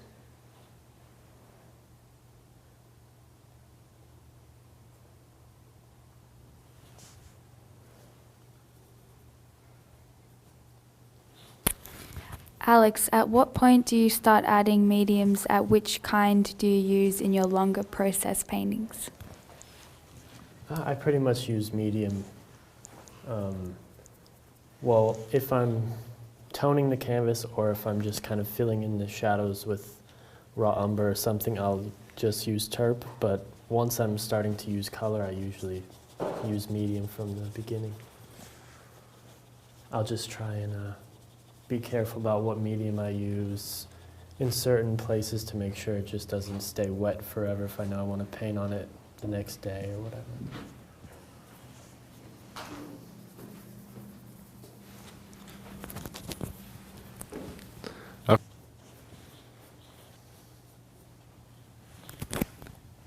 KH says, we haven't seen much from the lovely painting on the right. Can we take a look? Beautiful work on everyone so far. And I believe that they're talking about you, Carmen. Oh, that's so sweet. But this is my first night painting online. So, and as I said repeatedly during this broadcast, that I do not have much study with this. So I'm not sure. I'm a little shy to show you my work right now. So I don't know.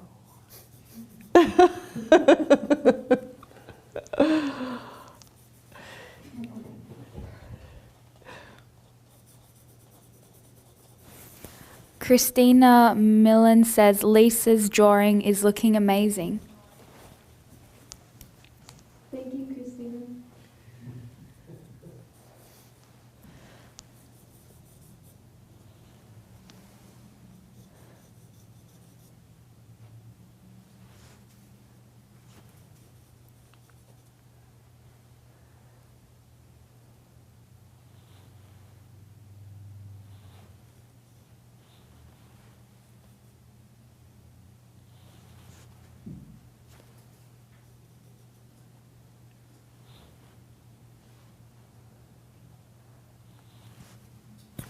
And Alex, I think this one is for you. Your painting looked so great in the break. You're doing awesome. Awesome, thank you so much. And a great painting role model. Totally respect your boundary of not wanting to show. Thanks.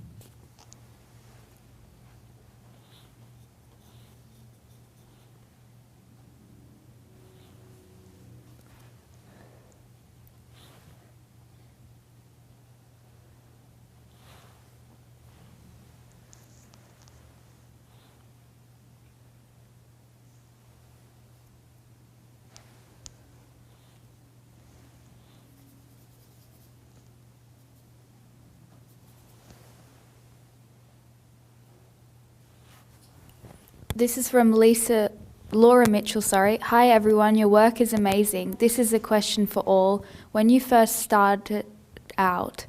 How did you know how to price your work?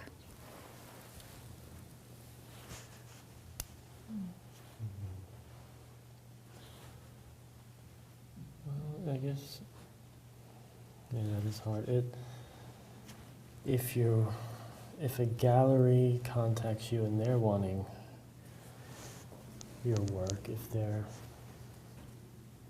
depending on how the gallery owner is, you could probably, trust their judgment a little bit, asking them. But I think what I did was I try to find work out there that I thought was a similar caliber to mine and try to find the pricing of that, and then also try and think about where I was in my career. And if they were a bit more ahead of me in their career, then I was like, okay, I'm about at their caliber, but they've done more, so let me charge a little bit less than them. I just looked up a bunch of examples and just tried different prices, I guess. But it is a hard thing to just put a big number on one of your paintings. It does feel kind of strange, like you're saying you think you're worth a certain amount.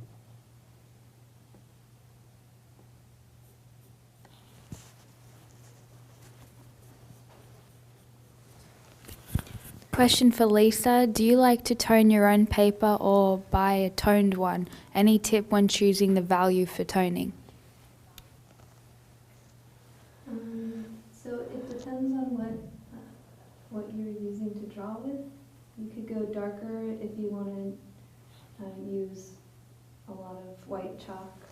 You could choose a tone that's mid-value, and that way you can use the paper for that, and then charcoal for your darks and whites for your lights. Or you could go lighter and work mostly with dark materials. This one I'm using here is Stonehenge, and I like to buy already toned paper. I have experimented with toning my paper in the past, and I also enjoy that. Brett, my partner, he works a lot with toning his own paper, and the results are really beautiful. So.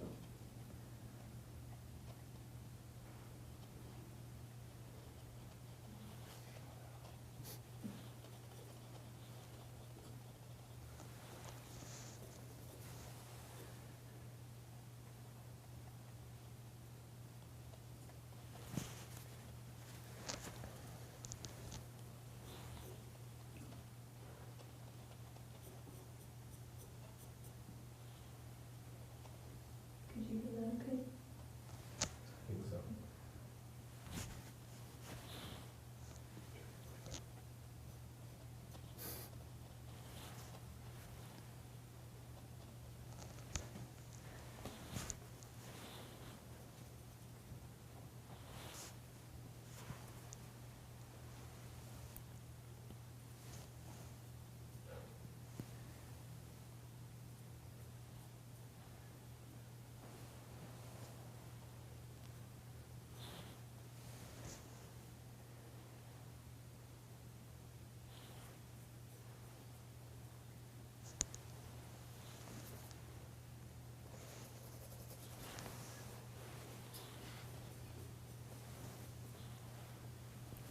Lewis, Christina says, where's your cap? Thought I'd change it up a little bit.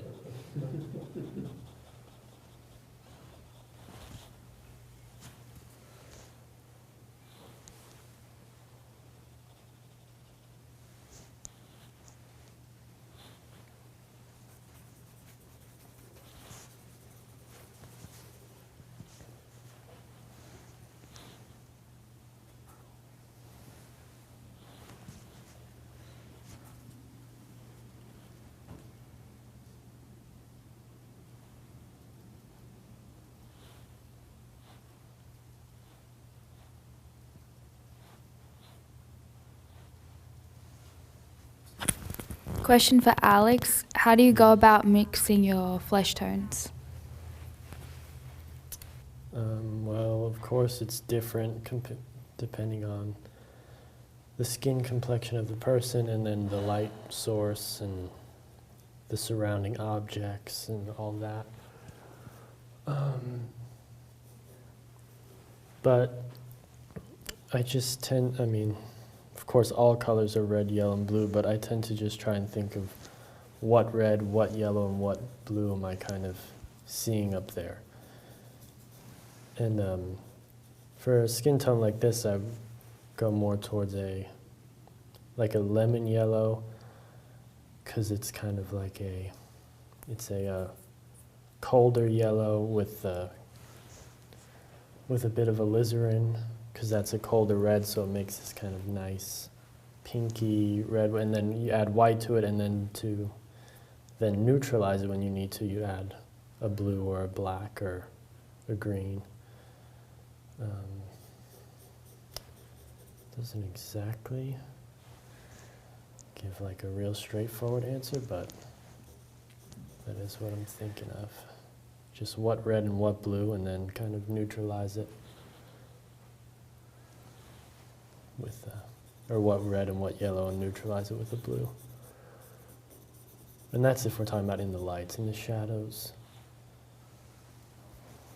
well, in the shadows I do the same thing, but it's more of like a transparent yellow and like my darker transparent blue and stuff like that. And I'm just always looking for the subtle shifts in color.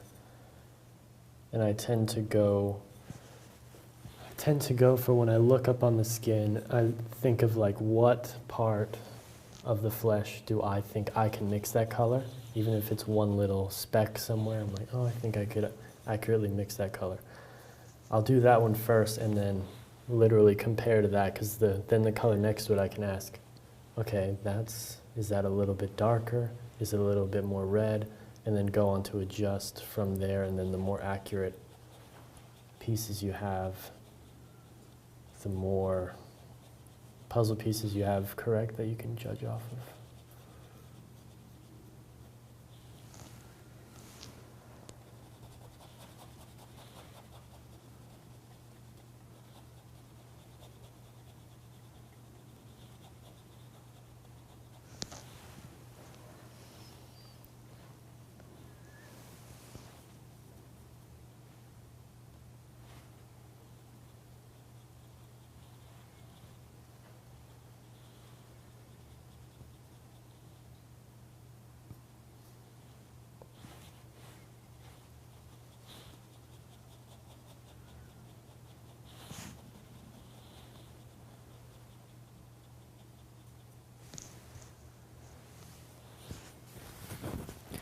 For everyone, do you have favorite books or other online media recommendations for studying? There's this place online called East Oak Studio. They've got some cool shit.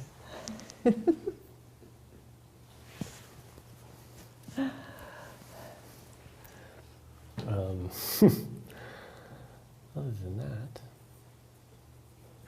one of my favorite books is the Solomon J. Solomon Practice of Painting and Drawing book. I think that's the title, Practice of Painting.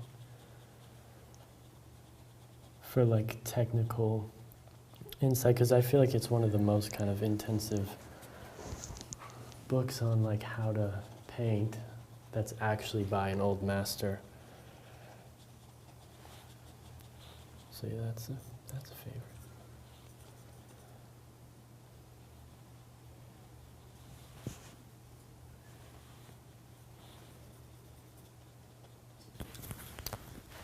Another question, do you guys prefer to save the lights and then go to the dark to middle tone, or to start with mid-tone and then light it up? Any pros and cons with each approach?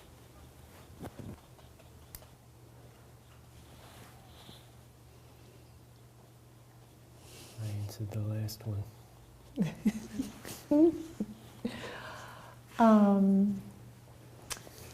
I usually start laying in my darks and my lights, but I don't hit, the highest key in either. I sort of find a middle ground with each. in order to get those shapes in.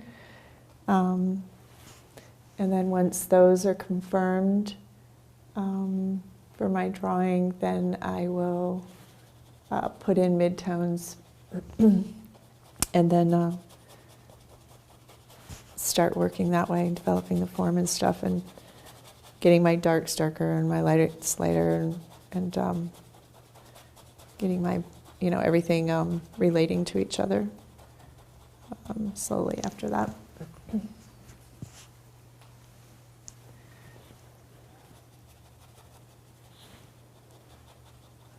Yeah, I think I would say I'm pretty much the same way. I used to paint a lot more, or be interested a lot more in painting alla prima, and when I did that, I would kind of lay down this middle tone and then just kind of stick on the lights and like chop in the darks. But now it's, I kind of lay in the darks, and then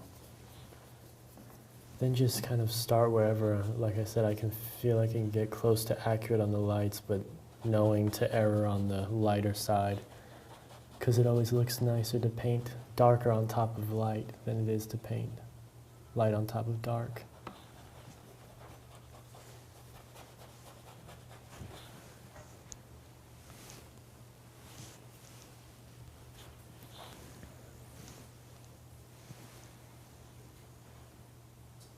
I'm the same as Carmen.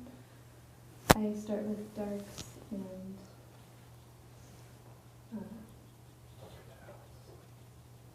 for drawing anyways, I start with darks and then sometimes I'll push the lightest light just to see what the value range is. But I approach it differently, I guess.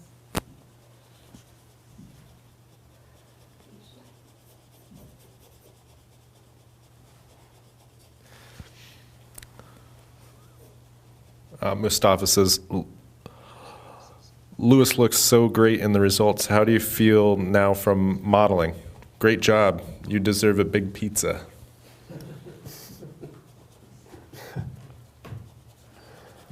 How is that for modeling? I have a deeper appreciation for models.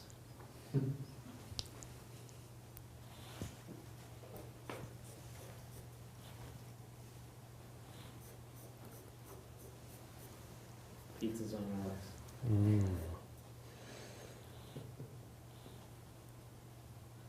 I'll go out to get it and never come back.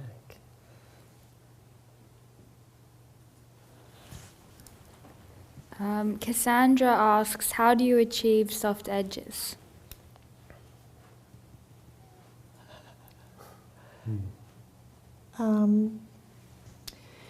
One of the things one of my teachers taught me was to, when you're starting out and you're building, is to not use a tiny, tiny brush. And that sort of forces you to maybe not be so precise. You're sort of working sort of big and mushy, and you're just sort of putting everything in kind of fuzzy, so you don't take a real, sharp-edged brush or and just make these really tight edges to everything. Everything is sort of blurry. A lot of times when I'm even looking at my subject matter to begin with, I'm squinting a lot, so I'm not finding those sharp edges or seeing those sharp edges, so I'm trying to mimic what I'm seeing when I'm blurring my vision. So just really keeping everything super soft, and when you're transitioning your values, on edges, just pay attention to where your edge will disappear, where the values are, and sometimes it's hard to see because with color you might not be able to tell what that value is because the color is sort of taking over. So by squinting, the edges will disappear because then you're not seeing really color anymore. And just let them sort of blur in together. And you can develop those soft edges in that atmosphere.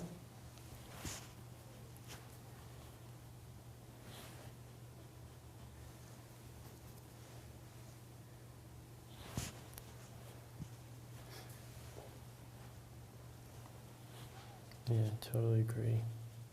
I think one thing recently that has helped me, or that I think helps me soften edges, is when I just think of everything as a form, as kind of like this round form. So then I'm constantly always turning the form out and like in and out of things where they meet and usually make what looks like a hard edge. You know, if it's turning form, especially on like flesh, there's never really just this hard edge. It's another form turning into another one. And just kind of fading and blending out of each other.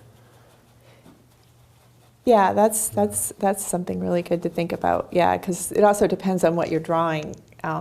Like Alex just said, so let's say it's the form of an arm or something like that. You know that it's rounded, so that edge can't be hard.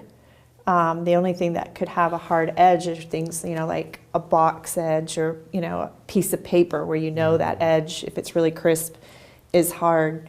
And even those, you'll have some of that disappearing because of values, but the edge is pretty hard. Or a shadow, the beginning of your shadow, you know, your cast shadow will have a hard point to it, and then it dissipates and gets soft. So it's just paying attention to the object that you're painting and what is affecting it and those edges. All right, y'all, it's going to be one more session. Oh, wow. So Work is. Well, thanks, Kelson. It has been a while. Everybody needs to shout out their Instagrams.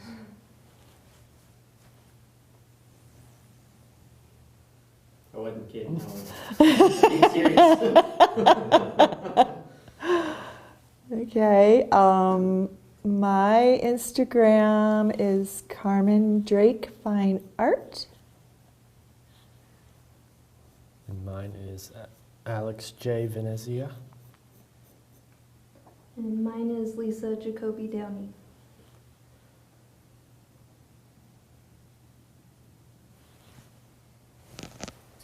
So Ronald Johnson says, how do you handle the temptation of jealousy and comparing yourself with others?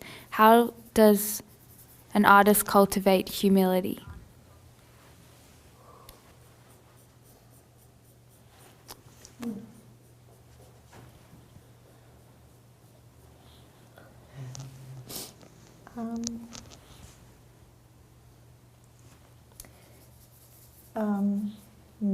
Okay. Jealousy, you know, I think that is a human condition that doesn't have to be just in the art world. You can be jealous of lots of things, materialistic things and everything, and I think that's just something that, you know, being a good human being, you work on yourself to not do that. I think it's important to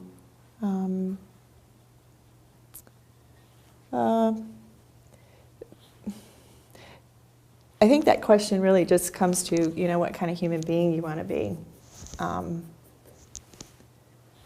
And I found that some schools like to instill that little bit of jealousy and unhealthy competition, which I think can be really debilitating to someone who has a human nature of not being that way, and it, I think, could be hurtful. Me personally, I always admired my peers that had strengths where I lacked, and I really looked up to them and expected them to be my mentor. And I won't lie, I think I've probably been kicked in the teeth a few times where maybe that particular person didn't want me to raise to their level. So you will run into that. But there are artists who are very generous and will share. I mean, we can see that here with East Oaks.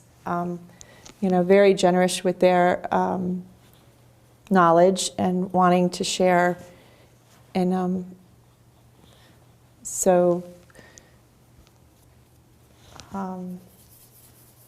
don't know if I answered that question, but Totally.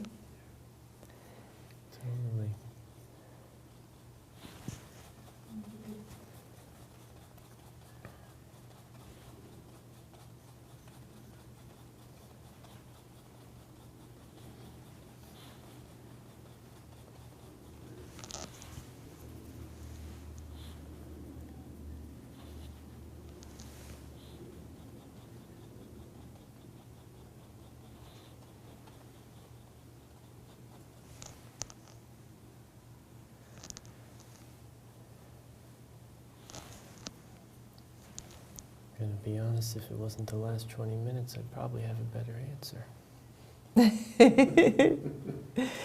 I know this is really exhausting when you are a newbie and do this, you have all these butterflies in your stomach. Because basically it's like you're performing and there's people listening and watching you. And when you're up here and you're doing this, and granted, my painting is not being shown for, for this exact same reason, because I was really nervous when Lewis asked me to do this, and because I think as a good teacher, you want to put your best work out there, so that way whoever's watching you can learn something from you and not learn your bad habits or your but at the same time, I guess it's good to see that, everybody might have days where they struggle or whatever, but it's really tiring, the emotional stress of being out here tonight. I'm like, oh my gosh, it's the last one, okay, because I'm about ready to fall over.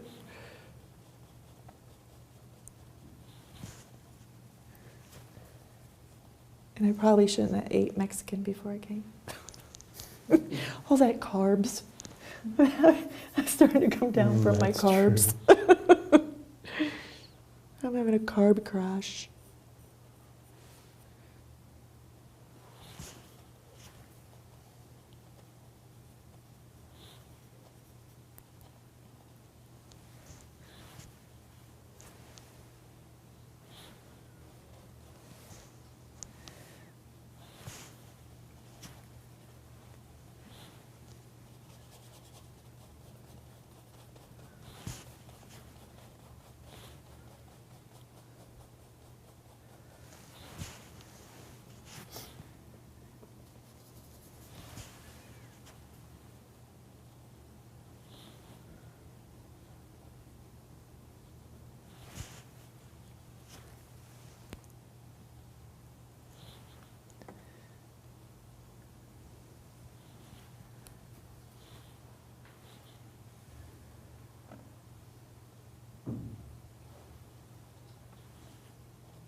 Mm-hmm. It looks like a few people are having difficulty hearing. The mute isn't on or anything, but for some reason that's two people that can't hear.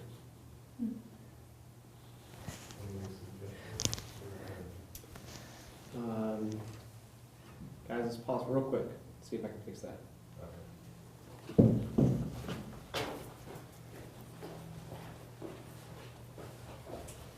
this was mute. You can hear fine?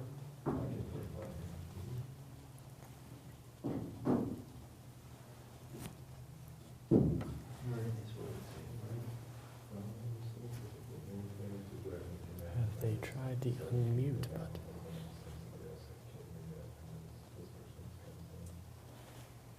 And that was like literally now that they Oh, did it. this person says I agree. Sorry. Alex, I'd say something on there saying, can you guys hear us out there? If you, some people saying they're having technical, or they're not being able to hear, so leave a comment if you can hear. If you can hear us. No, not 15 seconds. Someone says not yet, does it mean that she couldn't? Can you hear now? Check your YouTube volume too. Is everything looks like it's working?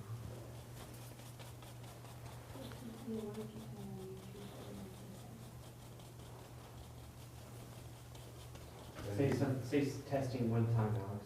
Testing, testing. Yeah, that's here. Carmen, did your mic get turned back on? Can you hear me? Yeah. Doesn't look like Alex is like, did you turn yours on mute, Alex? No, I haven't touched it. Everyone see that from it? We have just one that says I hear. Okay. I hear some speaking, so does some others. Then it might just be her. Just check her YouTube volume and her computer volume.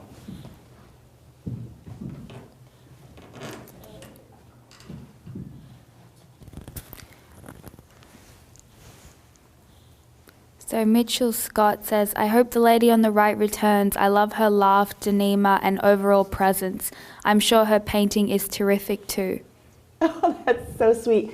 And I love that you love my laugh because there's a lot of people that don't.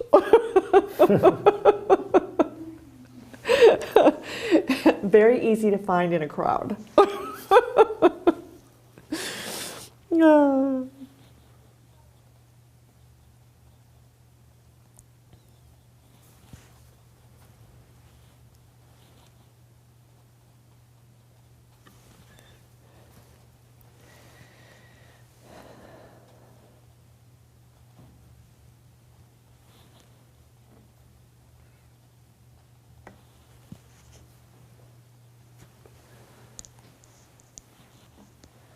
I really think I liked it better when you had a mullet for us. I'm not sure what I'm doing here.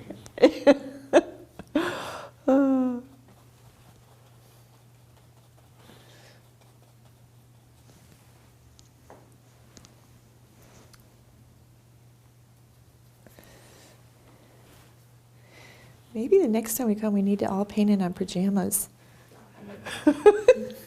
A pajama painting party. Oh my gosh. A PPP. We could totally make that happen. I want to be in pajamas right now so I can just like go to sleep after this. We gotta drive home an hour.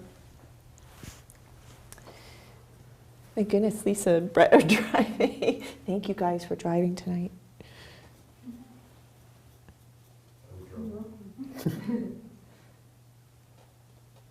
See, that would have even been better. I could have been in my jammies. I could have had a little snooze on the way home, got home, and just hopped right into bed.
Jonathan Hayes says, really enjoy listening and painting along with you all again, even if it was only via the web. That's awesome. So cool that some people paint along. Yeah. Christina says, 3 a.m. here, doing the pajama party for you guys. Oh, that's so cool.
Mustafa says it's 4 a.m. in Egypt, and he's still with us. That's Wow. awesome. Thanks for tuning in, Mustafa. Yeah, that is really great.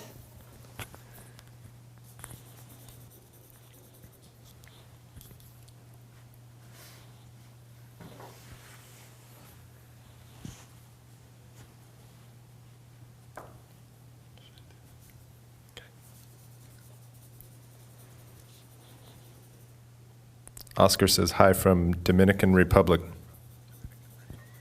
Hello, Oscar. Everybody should say where they're from. We love hearing all the people that come from all over the world. Yeah, it's so great. We've had folks tonight From North Africa, Egypt, South Carolina, Florida, all over the place. Thank you, everybody, for tuning in. It's been a great time.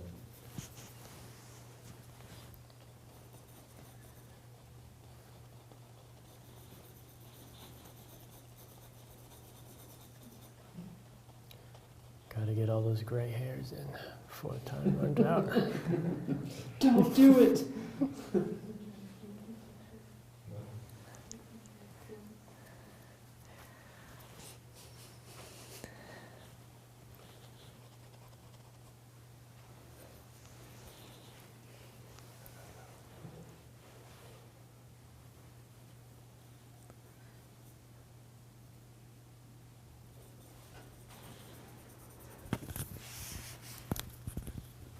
Mitchell Scott says Canada too. Ooh, is he getting snow? My dad lives in Maine, and they're expecting a foot of snow.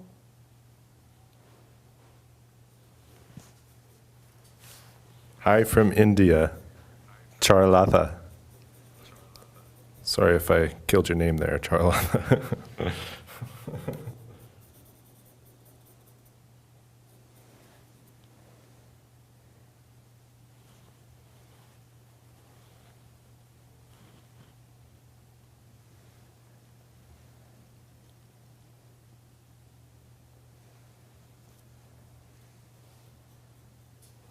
Oscar says, hi, Louis, Alex, Divya, everyone.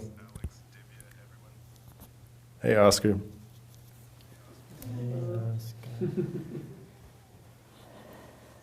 2 minutes.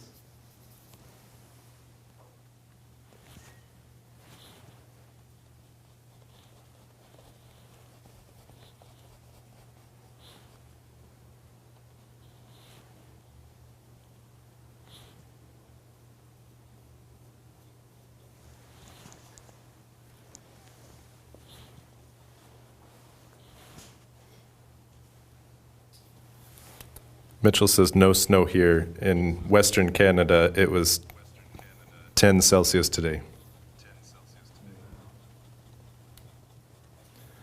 Oscar has a question for Alex. It says, naphthol red is more easier to control than other traditional reds like vermilion or cadmiums? Oh, is it? It's definitely less like all-consuming than cad red. From what I hear, I haven't used vermilion much, but from what I hear, that's very kind of like gentle and easy to control red. Mm-hmm. Yeah. Yeah, that was what my teacher had me work with. We worked with vermilion, yellow ochre, and for our skin tones.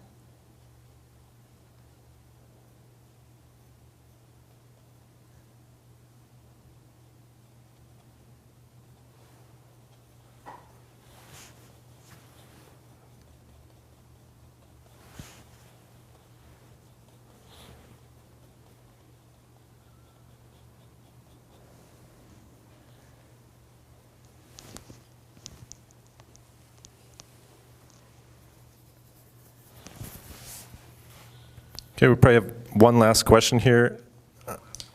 What do you guys do when you feel overwhelmed or when a painting is not going the way you want it to go?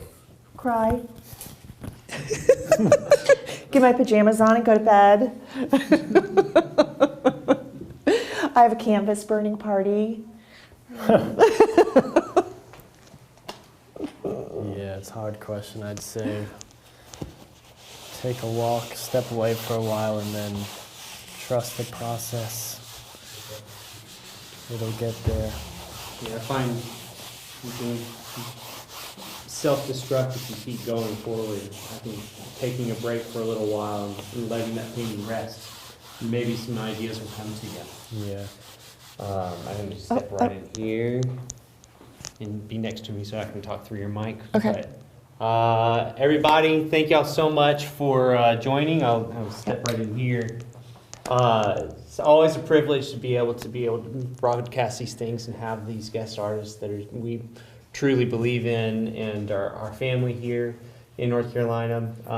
If you really like what we're doing, please click like on it and subscribe to us. And if you hit the little bell and subscribe, that'll help it alert you anytime that we're doing these.